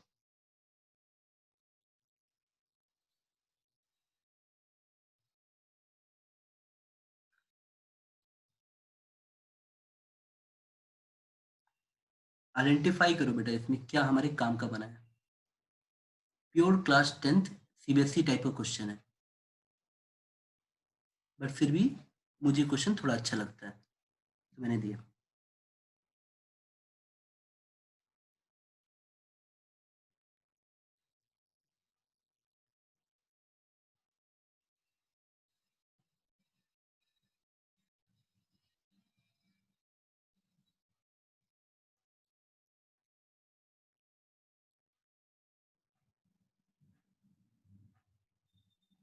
फिजिक्स के क्वेश्चन में हमेशा एक बार डायग्राम बना लिया करो, उससे विजुअलाइजेशन बढ़ती है कि आपको महसूस हो रहा है कि चल क्या रहा है।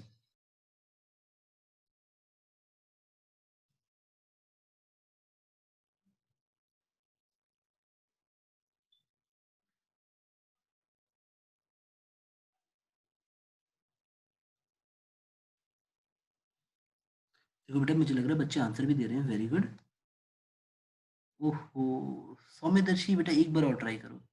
आई थिंक आंसर मैच नहीं किया है, 1/3 टाइप का आंसर है बट न्यूमरेटर आपका मैच नहीं कर रहा। एक बार और ट्राई करो। ओके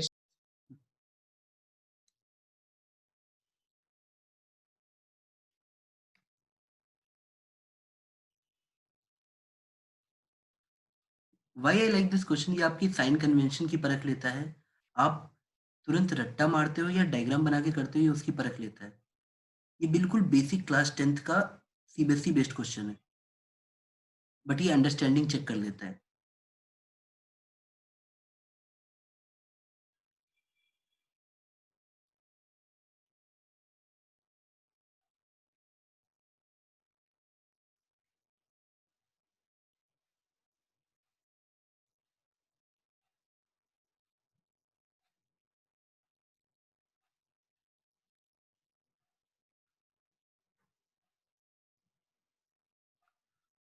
पार्थ बेटा कैलकुलेशन एरर है,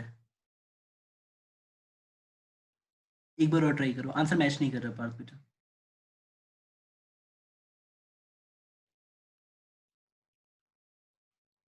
लेट अस से मैं इस क्वेश्चन के लिए हेल्प नहीं करना चाहता अभी, लेकिन मैं चलो आपको ये बोल रहा हूँ ऑलवेज ड्रॉ डायग्राम्स बेटा। हुआ क्या होगा, कैसे कैसे दिख रहा होगा।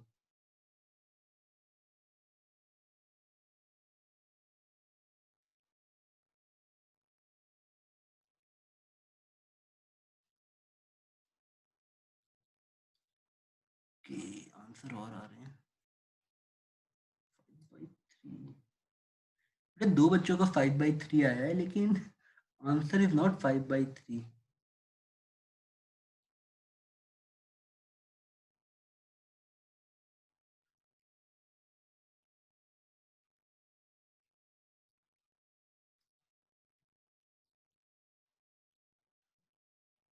Height of the object 1 centimetre. Good चिन्ह बेटा, करेक्ट, चिन्ह का सही है। आंसर मैच किया है। How would you begin in this question? This is convex mirror. अब देखना कहीं पे भी कोई कोई हैवी टॉपिक टाइप का नहीं, कुछ ऐसा नहीं कि बहुत क्रिटिकल थिंकिंग लग जाएगी। हाँ बेटा इशित सेम आंसर। सर आंसर सही है। इशित बेटा आपका सही है। सौम्यदर्शी बेटा आंसर गलत आया है, बट पार्थ के आंसर का उल्टा आया है। उसका 3/11 था, आपका 11/3 है, तो पर गलत है बेटा।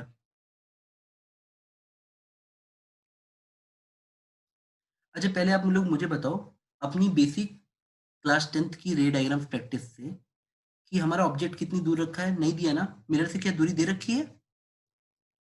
नहीं सर नहीं। सर कुछ भी नहीं दिया है। फोकल लेंथ दिया है?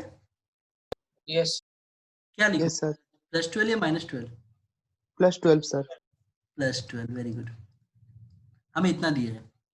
अच्छा मान लो एक बच्चा ऐसे सोच लेता कि अगर इमेज यहाँ बनी तो क्या होगा। अब तुम बताओ क्या ऑब्जेक्ट और इमेज के बीच की दूरी कितनी दे रखी है? 32. 32. Let us say this is x and this is y.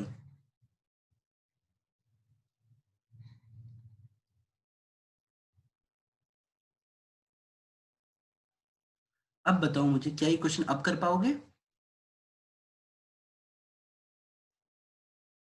Sir आपने इमेज को फोकल लेंथ पे रख लिया ना सर? नहीं नहीं, फोकल लेंथ पे नहीं लिखा बेटा। मुझे तो बस ये इन्फॉर्मेशन दी है कि x प्लस वाई 32 है, मुझे तो बस ये इन्फॉर्मेशन दी हुई है। ऑब्जेक्ट और इमेज के बीच में दूरी 32 है बेटा, मेरे पास और कोई इन्फॉर्मेशन नहीं है।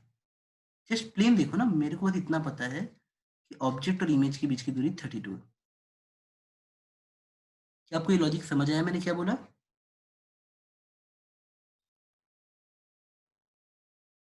Yes sir. तो अब मुझे बताओ, कैलकुलेशन कोई करके अब आंसर मैच करा सकता है? आप कैसे लिखोगे? 1 by u plus 1 by v equal to 1 by f. आप मुझे बताओ एक्स को पॉजिटिव लोगे या negative? Sir negative. Sir, negative. Minus x. V को क्या लोगे? Plus y. Sir positive. क्या यहाँ तक तुम्हें समझ आ रहा है? अब हमारे पास क्या क्या इक्वेशन आ गई? First equation x plus y equal to 32। Second equation ये, दो अननोन दो इक्वेशन, बेटा आंसर तो आएगा ही।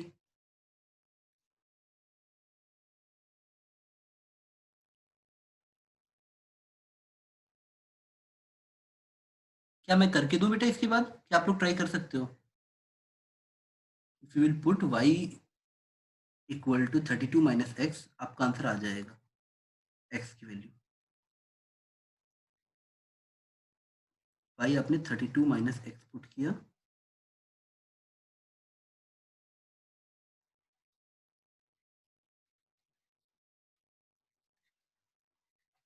अगर आप यहां से x सॉल्व कर लो तो आपका आंसर आ जाएगा बेटा।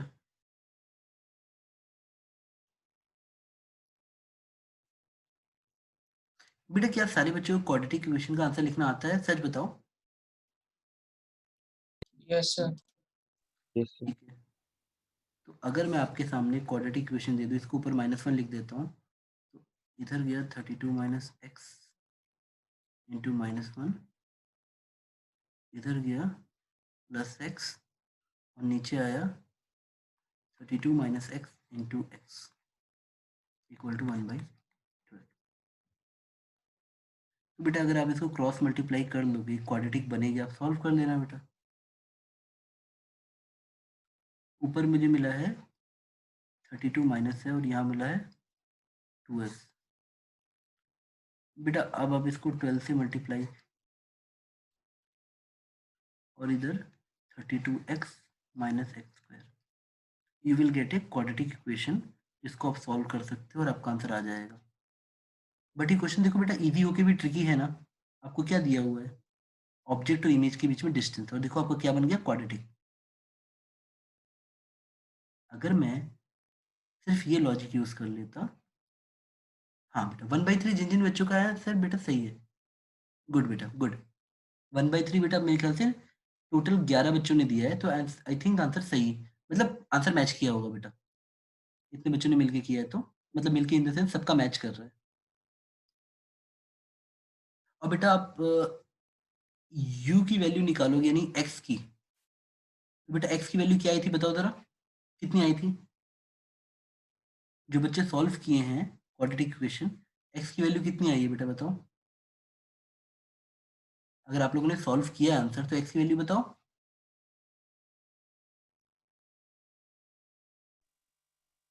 सर 24 या फिर -60। 24 एंड -60। -60। बेटा आप श्योर हो x सर नेगेटिव? -16। -16। हाँ sir.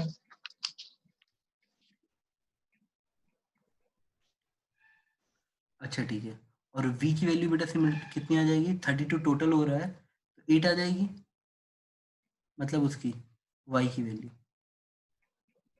जिन जिन बच्चों का ये आंसर आया सही आया बेटा, 24 एंड 8। और आपको Yes. क्या लगाना होता है? मैग्निफिकेशन का फॉर्मूला क्या होता है बेटा? Minus v by u equal to h i by h o. H o दे रखा है, माइनस वी प्लस 8 है, यू बेटा -24 है, दैट इज 1/3। और अब आपको दिख रहा होगा हाइट ऑफ इमेज कितनी आ गई। हाइट ऑफ ऑब्जेक्ट 1 है, हाइट ऑफ ऑब्जेक्ट मुझे 1 सेंटीमीटर दिया हुआ है, तो मेरी हाइट ऑफ इमेज आ गई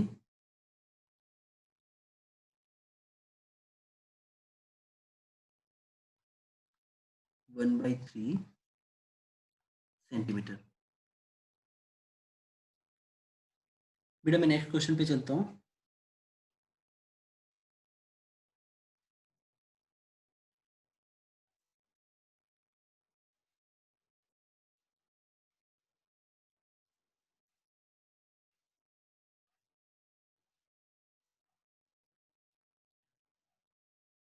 बेटा मैं एक बच्चे का चैट पढ़ रहा था,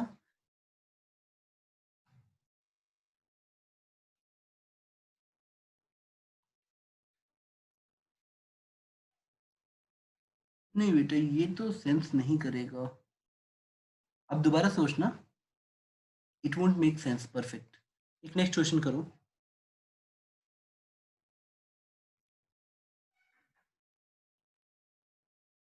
बेटा देखो इस क्वेश्चन का पर्पस क्या है, कई बच्चे जब एक मिरर के साथ दूसरा मिरर बना देते हैं तो काफी डर जाते हैं कि शायद ये क्वेश्चन बहुत कॉम्प्लिकेटेड हो सकता है। It can be real simple also. आपको एक मिरर दिया है और एक और मिरर दिया है, बेटा दोनों मिरर कैसे दिख रहे हैं आपको? डायग्राम वाइज गंदे, लेकिन है कैसे, नेचर कैसा है, कॉनकेव या कॉन्वेक्स? Concave sir. कॉनकेव। आप साथ साथ में डेटा नोट करते जाओ। Two concave mirror having distance between them as 40 centimetre. बेटा यहाँ तक डेटा नोट कर लिया, और इन दोनों का प्रिंसिपल एक्सिस ज्वाइन कराता हूँ पहले मैं, और फिर एक ऑब्जेक्ट रखा है, एक ऑब्जेक्ट मैंने यहाँ रखा है विच इज 12 सेंटीमीटर।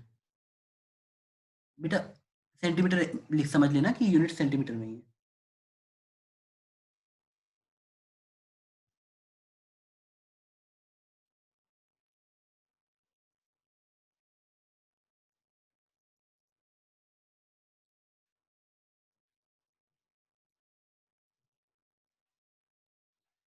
बेटा अब ये इंफॉर्मेशन नोट करो कि इसका फोकल लेंथ है -10 और इसका फोकल लेंथ है -15। बेटा क्या मुझे माइनस लिखना जरूरी है कि मैं 15 बोलूँ? चलना चाहिए 15 10 बोलूँ तो चलना चाहिए ना? अगर मैं आपको कॉनकेव मिरर ड्रॉ करके दे रहा हूँ और लिखूं फोकल लेंथ 10 है तो बाय डिफॉल्ट -10 लोगे। अब यस सर। अब डेटा नोट करो, ये आपको इंफॉर्मेशन दी है, दिस इज ऑब्जेक्ट पे, दिस इज ऑब्जेक्ट,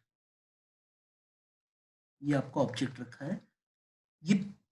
चलो मैं कंफ्यूजन हटाने के लिए इसको मिरर 1 और इसको मिरर 2, हमारा ऑब्जेक्ट मिरर 1 से 12 सेंटीमीटर दूरी पे है। क्या ये बात आपको समझ आ गई? यहाँ तक डायग्राम क्लियर है?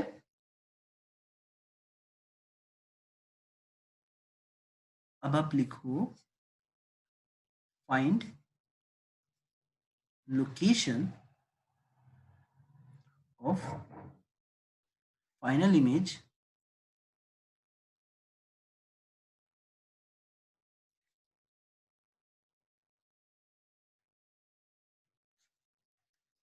formed after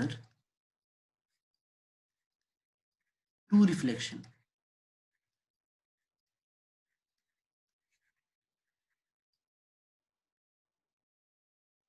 मैं आपको हिंट के लिए ऐसे भी बोल देता हूँ, फर्स्ट रिफ्लेक्शन होगा m1 से,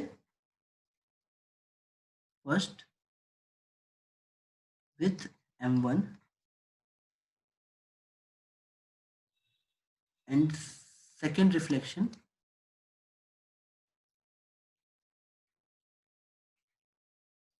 एट M2। मतलब आपको यहाँ से ऐसे लाइट लेके जानी है, ऐसे रिफ्लेक्ट करानी है, और फिर यहाँ से कुछ रिफ्लेक्शन होगा, तब आपको इमेज मिलेगी। आपको क्वेश्चन में ऐसा दिया हुआ है। अच्छा बेटा, 2 रिफ्लेक्शन मतलब R1 first reflection, second reflection. जल्दी से आंसर बताओ। क्वेश्चन में इतना ही डेटा लिखा हुआ है, क्वेश्चन में सिर्फ इतना ही डाटा लिखा हुआ है डायग्राम बनाने के बाद।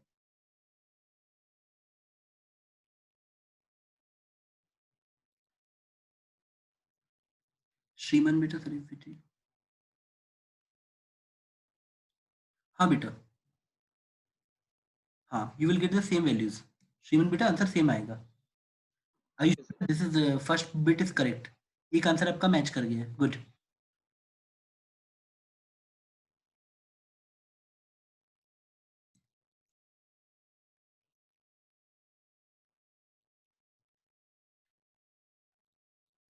This is the ray diagram that you need to understand कि हुआ क्या। इसलिए विजुअलाइजेशन बहुत जरूरी है बेटा। सिर्फ आंसर याद करना कि 1/u + 1/v = 1/f, उससे ज्यादा भी एक चीज होती है बेटा कि प्रोसेस को इमेजिन करना कि हुआ क्या।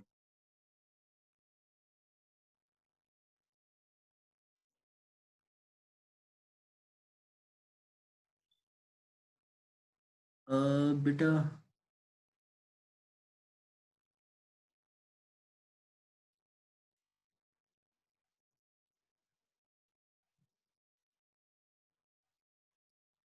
बेटा मैं काफी आंसर देख रहा हूँ, बट अभी मुझे प्रॉपर आंसर नहीं मिला है।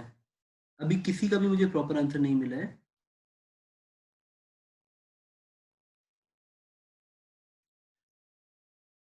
चलिए मैं आपसे एक सिंपल सवाल पूछता हूँ, आप लोग कितनी इमेज निकाल रहे हो, 1 या 2? कितने बच्चों को चमका कि ये है सेकंड रिफ्लेक्शन? अगर ये लाइट ऐसे ही आगे जाती बेटा, यहाँ पे एक वर्चुअल इमेज बनेगी, क्योंकि लाइट तो वैसे जाएगी नहीं, मिरर के अंदर तो घुसती नहीं है। फर्स्ट इमेज, और जो एक्चुअल लाइट ले बेंड की होगी यहाँ पे, सेकंड इमेज। तो आंसर 2 आने चाहिए, पहली बात। सेकंड रिफ्लेक्शन यहाँ पे ठीक है, क्वेश्चन की लैंग्वेज पढ़ो। Find the location of final image formed after 2 reflection. अब बेटा 2 रिफ्लेक्शन के बाद तो, सेकंड रिफ्लेक्शन के बाद 2 इमेज बनेगी, एक ये और एक ये वाली वर्चुअल और ये वाली रियल। जो जो बच्चे पहले एक आंसर भेज रहे हैं वो दोबारा सोचें क्या हुआ है। मैं आप बोलो तो मैं कहानी की तरह बताता हूँ बेटा। क्वेश्चन पूछ रहा था कि पहले लाइट रे गई, फर्स्ट रिफ्लेक्शन झेली, फिर सेकंड रिफ्लेक्शन झेली, अब इमेज कहाँ बनेगी? तो एक बच्चा हो सकता है I1 का आंसर मुझे दे रहा हो, और एक बच्चा मुझे I2 का आंसर दे रहा हो। तो आपको समझना पड़ेगा कि एक ही मिरर पे अगर मैं ऐसे एक लाइट रे ला रहा हूँ और ओरिजिनल ऑब्जेक्ट यहाँ है, तो ओरिजिनल ऑब्जेक्ट से भी लाइट आएगी। तो जब ये वाली लाइट ऐसे इस वाली से पलट के आ रही होगी यहाँ से मिरर से, अब ये लाइट ऐसे एक्सटेंडेड और ये एक्सटेंडेड। बेटा मुझे तो 2 इमेज बननी है, I1 I2। अब सोच लो जरा।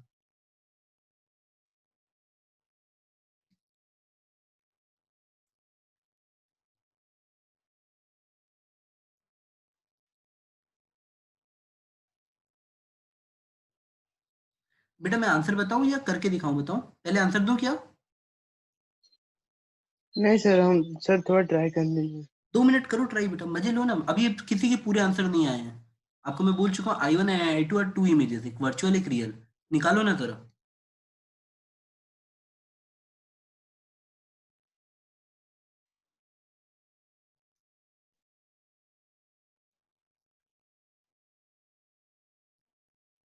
हाँ बेटा, एक 20 सेंटीमीटर बिहाइंड द M2। ये वाले बहुत सारे बच्चे आंसर दे दिए, इसलिए मैं बस लिख दे रहा हूँ कि दिस इज, एक बच्चा आंसर ये दे दिया, चलो दिस इज करेक्ट। I2 के लिए बताओ बेटा। सर मैंने I2 का एक भेजा है सर, वो चेक किया। बेटा मैं बताता हूँ, रुको 1 सेकंड दो।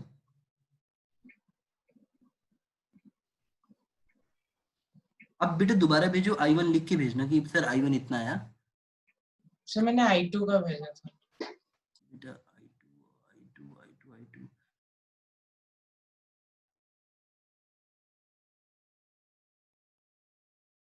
नहीं बेटा, अब दोबारा I2 M2।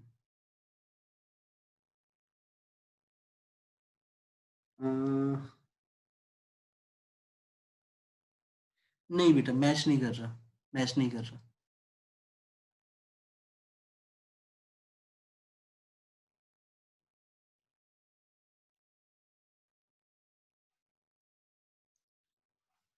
चिन्मय के शायद बेटा, चिन्मय व्हाट इज रेफरेंस? रेफरेंस मतलब कहाँ से दूरी नाप रहे हो? मिरर 1 या 2?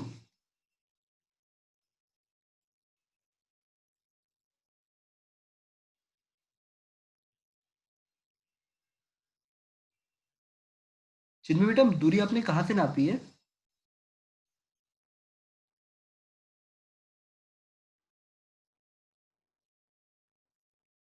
हाँ बेटा, सौम्यदर्शी तुम्हारा सही है।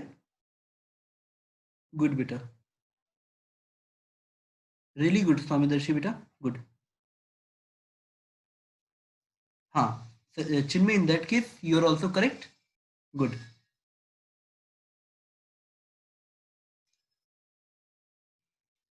बेटा मैं आप लोग को ऐसे लिख के देता हूँ, ये 20 आया है, और जितने बच्चों का ये दूरी आई है एक बार चेक कर लेना बेटा। आपकी ये दूरी, अगर ये वाली दूरी 8.57 सेंटीमीटर आई है।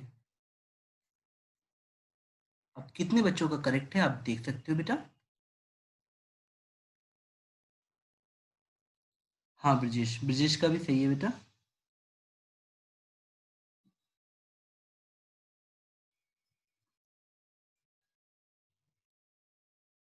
गुड बेटा, तो कम से कम 4 बच्चों का आंसर सही आया है। चलो चेक करते हैं बेटा हुआ क्या, जल्दी जल्दी करेंगे थोड़ा। हाँ बेटा, with the confidence on you people, let us से कि हम पहले मिरर के ऊपर डील करते हैं। अभी हम फर्स्ट मिरर पे बात करते हैं बेटा। मुझे इसका फोकल लेंथ दे रखा था -10 सेंटीमीटर, -10। हाँ, मुझे ऑब्जेक्ट दूरी दे रखी है 12। बेटा मैं कैसे इमेज बनाऊंगा आप बताओ? मेरी u1 की वैल्यू क्या होगी फर्स्ट मिरर के सर लिए? -12। ये पॉजिटिव डायरेक्शन होगा फर्स्ट मिरर के लिए, तो कॉमन सेंस से हमारा u1 विल बी -12। हमेशा दूरी मिरर से नापते हैं, तो -12। मुझे v निकालना है, v1 मान लेते हैं। पहली फर्स्ट मिरर से इमेज कहाँ बनेगी? बेटा मुझे फोकल लेंथ दिया हुआ है, तो what formula I will apply? 1/v plus 1/u equal to 1/f। अगर मैं इसमें वैल्यू पुटिंग करता हूँ, 1/v मुझे निकालना है, 1/u मुझे -12 दिया हुआ है, और 1/f मुझे -10 दिया हुआ है। तो बेटा इसको सॉल्व करने पे आपको कितना मिलेगा v1 बताओ? Sir -60 -60 centimetre. -60 बच्चा सोचता, अगर दिमाग लगाएगा कि अच्छा -60 मतलब पीछे बन रही है, बट प्रॉब्लम क्या है, ये मिरर 40 से पहले, ये देखो बेटा ये 40 पे रखा हुआ है दूरी पे, हमको -60 पे जाने नहीं देगा। जरूर लाइट रे ऐसे गई होगी और ऐसे रह गई होगी, तड़प के रह गई होगी। ये जाना चाहती होगी पीछे, बनना चाहती होगी, पर बीच में m2 आ जाएगा। तो जिन बच्चों ने ये 60 निकाला -60, वो सही है। बट m2 से ये दूरी कितनी हो गई बेटा? ये दूरी अगर हम दोनों मिरर के बीच में दूरी 40, 20 सेंटीमीटर। तब ये 20 दूरी, सेंटीमीटर बिहाइंड M2। हाँ 20 सेंटीमीटर बिहाइंड m2। तो ये वर्चुअल इमेज सही हो गई बेटा। अब तुम मुझे बताओ रियल ट्रिक इसको निकालने के लिए, I2 को।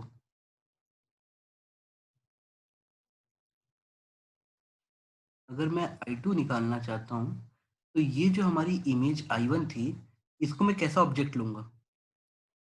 इस I2 के लिए ये वर्चुअल ऑब्जेक्ट बन जाएगा। किसी को मेरी बात समझ आई?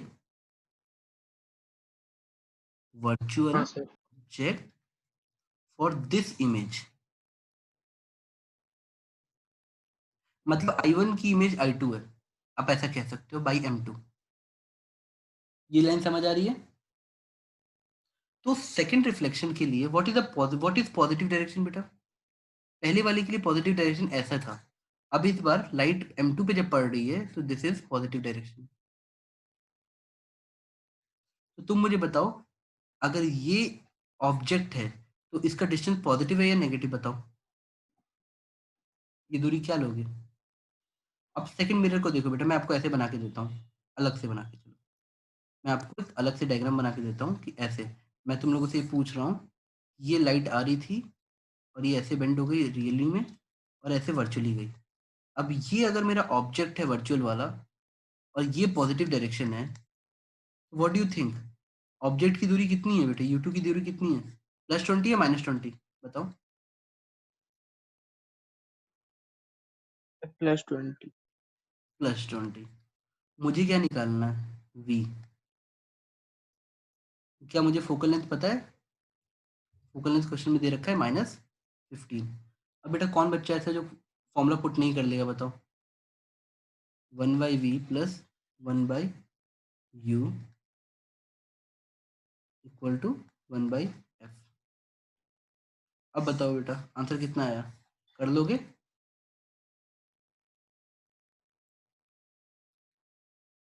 आंसर विल बी कुछ इस तरह से दिखेगा बेटा आपको, -60/7 या -8.57। यानी ये बेटा माइनस साइन मीन्स आप पीछे आएगी इमेज। क्या आपको आंसर फाइनली समझ आया? अब एक बच्चा सोच सकता है सर आप लोगों ने डेफिनेशन बताई थी कि 2 लाइट रे टकराती हैं, यहाँ तो मुझे हमेशा एक ही दिख रही है। बेटा एक्चुअली जो ऑब्जेक्ट है ना उससे हमेशा एक लाइट रे ऐसे जा रही है, तो यहाँ I1 भी बनेगा और यहाँ I2 भी बनेगा। एक रिफ्लेक्शन से आ गई और एक एक्चुअल वाली लाइट रे ऐसे सोचो ऑब्जेक्ट से निकल के आ रही है। बेटा क्या आप लोग को आंसर समझ आ गया? नेक्स्ट क्वेश्चन पे आए। तो आप क्या ये मेथड समझे कि साइन कन्वेंशन की वैल्यू होती है? क्या आपने इस बात पे ध्यान दिया कि इमेज की भी इमेज बन सकती है?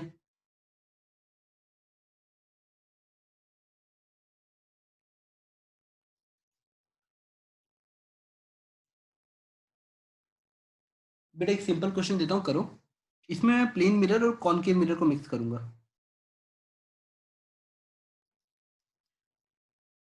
आप डायग्राम मेरे साथ साथ बना लोगे बेटा, आपका टाइम बचेगा। लेट अस से कॉनकेव मिरर इज देयर।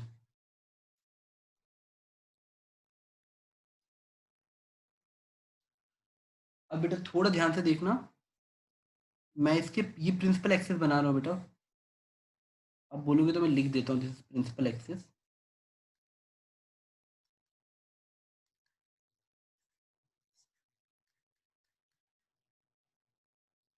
अब आप एक काम करो, इस प्रिंसिपल एक्सिस पे कैसे प्लेन मिरर रख दो, ऐसे करके।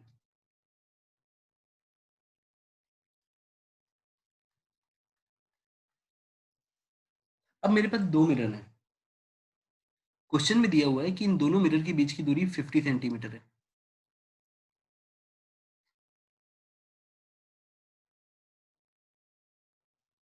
कॉनकेव मिरर की फोकल लेंथ आपको बेटा 16 सेंटीमीटर दे रखी है। आप बताओ +16 लिखोगे या -16? -16। -16। प्लेन मिरर की फोकल लेंथ कितनी होती है बेटा? Sir infinite. इनफाइनाइट। गुड बेटा, ±∞ या इन्फिनाइट भी सही है। अब एक ऑब्जेक्ट रखा है और सच दैट वो बीच में रखा है दोनों के। चलो मैं इनके कुछ नाम रख देता हूँ, यहाँ मैं जैसे ओ लिख देता हूँ, इस मिरर को ए भी बोल देता हूँ, सो दैट हम लोग जब बात करें तो आप मुझे आंसर दे दो, थोड़ी क्लैरिटी रख सको। मैंने ऑब्जेक्ट को यहाँ रख दिया, it is a tiny object, छोटा ऑब्जेक्ट दिया हुआ है। क्या आप लोग ऑब्जेक्ट तक सब पहुंच पाए बेटा? मेरे साथ साथ बना रहे हो, मैं आपको टाइम दे रहा हूँ नोट करने का। यहाँ तक बना लिया बेटा?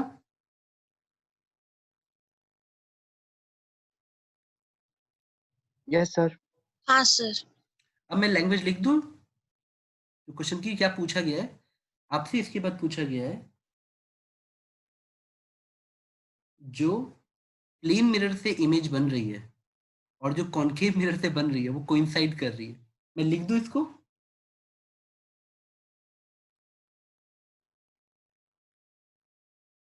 लिखता हूँ, रुको। Image from concave mirror. अच्छा बेटा, image from concave mirror and image from plane mirror. Plane mirror से इमेज कैसी बनती है बेटा, बताओ? वर्चुअल या रियल? Virtual sir. वर्चुअल। अच्छा, अगर वर्चुअल बनेगी तो इस ऑब्जेक्ट की इमेज कहाँ बनेगी? कहीं यहाँ बनेगी, हाँ या ना? है ना? प्लेन मिरर से सोचो, बनेगी। Yes sir. लेकिन अगर कॉनकेव वाली इमेज वहां कॉन्साइड कर रही है तो जरूर कुछ ऐसा हुआ होगा ना। इमेजिनेशन का कीड़ा हमेशा अपने पास रखो। तो इससे कैसी इमेज बनेगी बताओ? रियल बनेगी ना? Yes sir. ठीक है। Image from concave mirror that is real image from the plane mirror that is virtual image अगर कॉन्साइड कर रही है तो तुमको बताना है इन दोनों इमेजेस, ऑब्जेक्ट और इमेज का रेशियो क्या होगा। मतलब simply h i by h o पूछ रहा है। ये दोनों इमेज कॉन्साइड कर रही हैं। इन दोनों इमेज, बेटा यहाँ दो इमेज बन रही है ना, I1 एंड I2। एक बन रहा है आपका इससे और एक बन रहा है इससे। तो आपको इन दोनों मिरर्स का रेशियो पूछे, बताओ बेटा, मतलब इमेज का रेशियो पूछे, बताओ। और आपको कोई इन्फॉर्मेशन नहीं दी है कि कहाँ पे रखा है, कुछ भी नहीं दिया है, बस ऐसा सेटअप है। सर दोनों के इमेज डिस्टेंस का रेशियो निकालना है सर। नहीं नहीं बेटा, दोनों की, बेटा कितनी इमेज बन रही है बताओ? दो ना। उन दोनों का images ratio I1 by I2। Sir image ratio मतलब सर? I1 by I2। अरे अच्छा बच्चा, मैं ऐसे बोलता हूँ, सपोज ये HO है, ये समझ आया? Height of yes sir. Object रहती है। तो बेटा प्लेन मिरर से हाइट ऑफ इमेज कितनी होती? HO ही रहती। प्लेन मिरर से तो इमेज हमेशा बराबर होता है ना हाइट में। Yes sir. आपको लाइन समझ आई? हाँ सर। मैं आपसे सिंपल बोल रहा हूँ बेटा, दो इमेजेस बन रही है, एक प्लेन मिरर से, एक आपके कॉनकेव मिरर से। जो प्लेन मिरर से इमेज बनी that will be in same height. अब मैं कॉनकेव वाली मिरर्स की इमेज निकालूंगा और उसका रेशियो लूंगा। मेरे मेन ट्रिक है कि कॉन्साइड कर रहे हैं, फोकस ऑन कॉन्साइडिंग पार्ट, आपका आंसर जल्दी आएगा। Suppose x is the distance from the A B plane mirror. अब आपको हिंट दे दी गई है, सॉल्व करो, दिमाग लगाओ बेटा। बहुत सिंपल है, दो इक्वेशन दो अननोन, सॉल्व करो। मतलब आपको दो केसेस है, सॉरी, एक प्लेन मिरर का, एक कॉनकेव मिरर का। मैं करके दूं क्या बेटा? मैं करूंगा तो बहुत सिंपल लगेगा केस, इसलिए बोल रहा हूँ, आप ट्राई करो। If I will do this question will look very very simple कि सर हमें तो कुछ करना ही नहीं था, हमको ये एक्स है तो ये भी एक्स होगा। तो अब बताओ कॉनकेव मिरर से कितनी दूरी होगी बेटा? अगर मैं कॉनकेव मिरर को सॉल्व करना चाहूँ तो मैं क्या इक्वेशन लगाऊंगा? 1/v plus 1/u sir equal 3x हो जाएगा। ऐसा होगा कि नहीं कॉनकेव मिरर के लिए? f की वैल्यू बताओ, -16। u की वैल्यू बताओ कितनी है? बेटा अगर मैं ये x ले रहा हूँ तो this distance will become 50 - x। और u को पॉजिटिव पुट करोगे या नेगेटिव? पॉजिटिव डालना पड़ेगा पॉजिटिव लोगे? फिर अब। बेटा हमेशा लाइट का डायरेक्शन पॉजिटिव होता है, ये पॉजिटिव होगा। Hello sir. हाँ बेटा बोलो। सर आपने तो बोला था वो जो ऑब्जेक्ट मीडिया सेंटर में प्लेस किया गया था, तो फिर हम x क्यों लेंगे? डायरेक्ट 25 भी तो हम ले सकते हैं। बेटा सेंटर में नहीं किया गया था, बीच में किया गया था। If I have said that in centre, I really meant to say in between those two mirrors. अगर मेरे मुंह से सेंटर निकला तो I am sorry, in between those two mirror. ठीक है बेटा? ओके। हम्म। हाँ, अब v वाले को ट्राई करो बेटा। v कितना दिखेगा आपको बताओ? What is the value of v? v मतलब दिस डिस्टेंस, I2 का डिस्टेंस कितना होगा बेटा ये बताओ? 50 प्लस x दिख रहा है?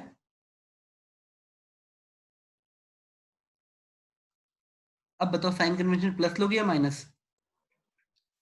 Real minus. माइनस। अब बेटा क्वेश्चन कितना हैवी है आप बताओ ना। -50 प्लस x, हैंग कर रहा है। -50 प्लस x, फिर 1/u, -50 minus x equal to -1/16। कितने बच्चों का x आ गया? इसमें तो जल्दी आना चाहिए बेटा। इशित वेरी गुड, आंसर भेजो जरा x की वैल्यू।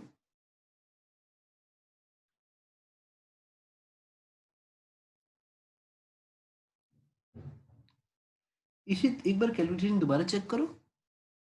सर कर रहे हैं हाँ आंसर थोड़ा सा गलत आया है, कोई बात नहीं, दोबारा करो बेटा, इट्स ओके।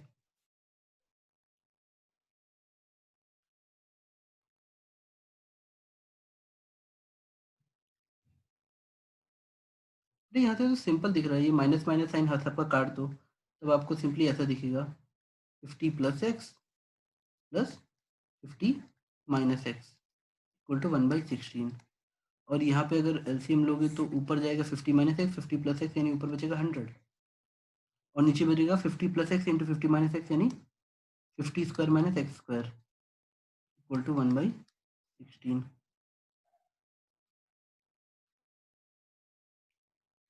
तो अगर मैं क्रॉस मल्टीप्लाई करूँ 16 into 100 equal to 50 square minus x square, बेटा ये तो साफ दिख। सर।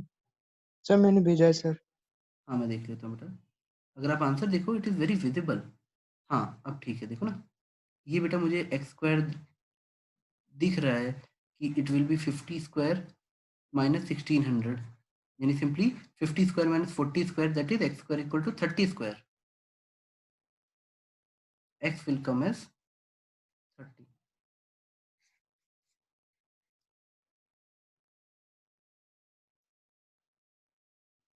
अब अगर मैं I2 की साइज निकालना चाहता हूँ तो height of image upon height of object equal to, बेटा याद रखना, अगर मैं height of object by height मतलब ये वाला ले रहा हूँ, तो जो प्लेन मिरर से इमेज बनी थी वो हाइट ऑफ ऑब्जेक्ट के बराबर ही होगी, तो HI/HO ही मेरा फाइनल आंसर होगा। ये मेरी I2 इमेज है किससे? कनकेव से। ये मेरी किससे है? ये ऑब्जेक्ट की भी हाइट है और वर्चुअल इमेज भी है जो प्लेन मिरर से है, तो ये दोनों है, तो आप इसको I1 भी बोल सकते हो। अब मैं कॉनकेव मिरर वाला फॉर्मूला लगाऊंगा, HI/HO equal to M equal to -V/U, -V/, मुझे x मिल चुका है तो आई नो मेरा V और U कितना है।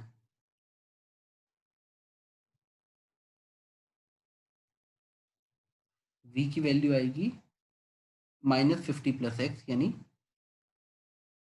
-80, और U की वैल्यू आ जाएगी बेटा 50 माइनस एक्स यानी 20 माइनस साइन के साथ, तो माइनस माइनस साइन कट जाएगा। सर -4:1 हो जा रहा है। हाँ हाँ -4, गुड बेटा, ये तो वन, अगर आपसे हाइट ऑफ इमेजेस का रेशियो मिलता तो 1/4 बोलते या तो 4 बोलते, डिपेंडिंग किससे किसका रेशियो पूछा है। जिन बच्चों का 1/4 या 4 आया वो सही है। हाँ गुड बेटा। बेटा आप लोग को सेशन समझ आया? आज मैंने जानबूझ के कुछ ऐसे केसेस उठाए जो आपके आसपास हैं, पर आपको थोड़े अलग तरीके से पूछे गए। आपको ये सारी चीज़ें आती हैं बेटा ऑलरेडी। मैं आप लोगों से ये PDF और इस क्लास का वीडियो शेयर करता हूँ, ठीक है बेटा? सर। हाँ बेटा बोलो। सर वो क्वेश्चन आप और एक बार से समझा सकते हैं सर, जहाँ पर आपने sir what is the height of image if height of object is 1 centimetre. Sir ऊपर जस्ट आपने किया हाँ था हाँ कोई एक बात नहीं बेटा। Convex mirror.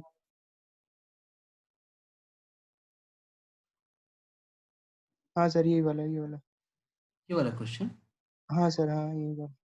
बेटे जैसे मुझे बोला गया है कि ऑब्जेक्ट और इमेज के बीच की दूरी 32 है, तो ठीक है चलो बीच में अगर मिरर आया है तो मैं इसको x plus y equal to 32 तो मान सकता हूँ ना बेटा। क्या आपको ये बात समझ आई?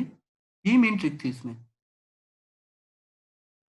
मुझे सिर्फ डेटा क्या दिया हुआ है, फोकल लेंथ कितना है और ऑब्जेक्ट और इमेज के बीच की दूरी कितनी है। मैंने तुरंत इसको डायग्राम प्लॉट किया, एक्स और वाई लिया और इसको साइन कन्वेंशन के साथ पुट कर दिया। मेरा तुरंत जैसे ही मेरी दो इक्वेशन बनी मेरा आंसर मैच कर जाएगा बेटा। आपको मेरी बात समझ आई? Yes sir. बेटा आप कैलकुलेशन चाहते हो मैं कर दूं, क्या अपनी एग्जैक्ट प्रॉब्लम बताओ। अगर बेटा मेरा एक्स और वाई आ गया उसके बाद मुझे समझ आया it is just m equal to minus v by u and that will be equal to h i by h o. ठीक है बेटा? यस सर ठीक। इसमें तुम सिर्फ साइन कन्वेंशन की गलती कर सकते हो, तो 2-3 बार साइन कन्वेंशन खुद से सॉल्व करना, मतलब जस्ट कि आंसर मैच कराना। ठीक है, देखिए बिना। बेटा और किसी बच्चे को कुछ पूछना है? मैं क्लास क्लोज करके आपको रिकॉर्डिंग भेजता हूँ बेटा और विथ ये पीडीएफ भेजता हूँ ताकि आप रिवीजन कर सको। मैं एंड करूँ क्लास? और बेटा हमेशा अपना सोर्स रिपीट करना वरना हम भूलते जाते हैं। जो तुम 3 बार पढ़ते हो वही तुम्हारे काम आता है। अब अपने सोर्स को थोड़ा स्मार्टली यूज करना, हर दिन नई किताब नहीं खोलते बेटा। मैं एंड करूँ बेटा? Yes sir. Yes sir, thank you sir. Welcome बेटा। Yes sir, Thank you, sir. Thank you sir. Welcome बेटा, welcome all. Please thank you sir. हाँ घर में बेटा पढ़ाई करना बेटा। I am ending. Thank you, sir. Welcome बेटा।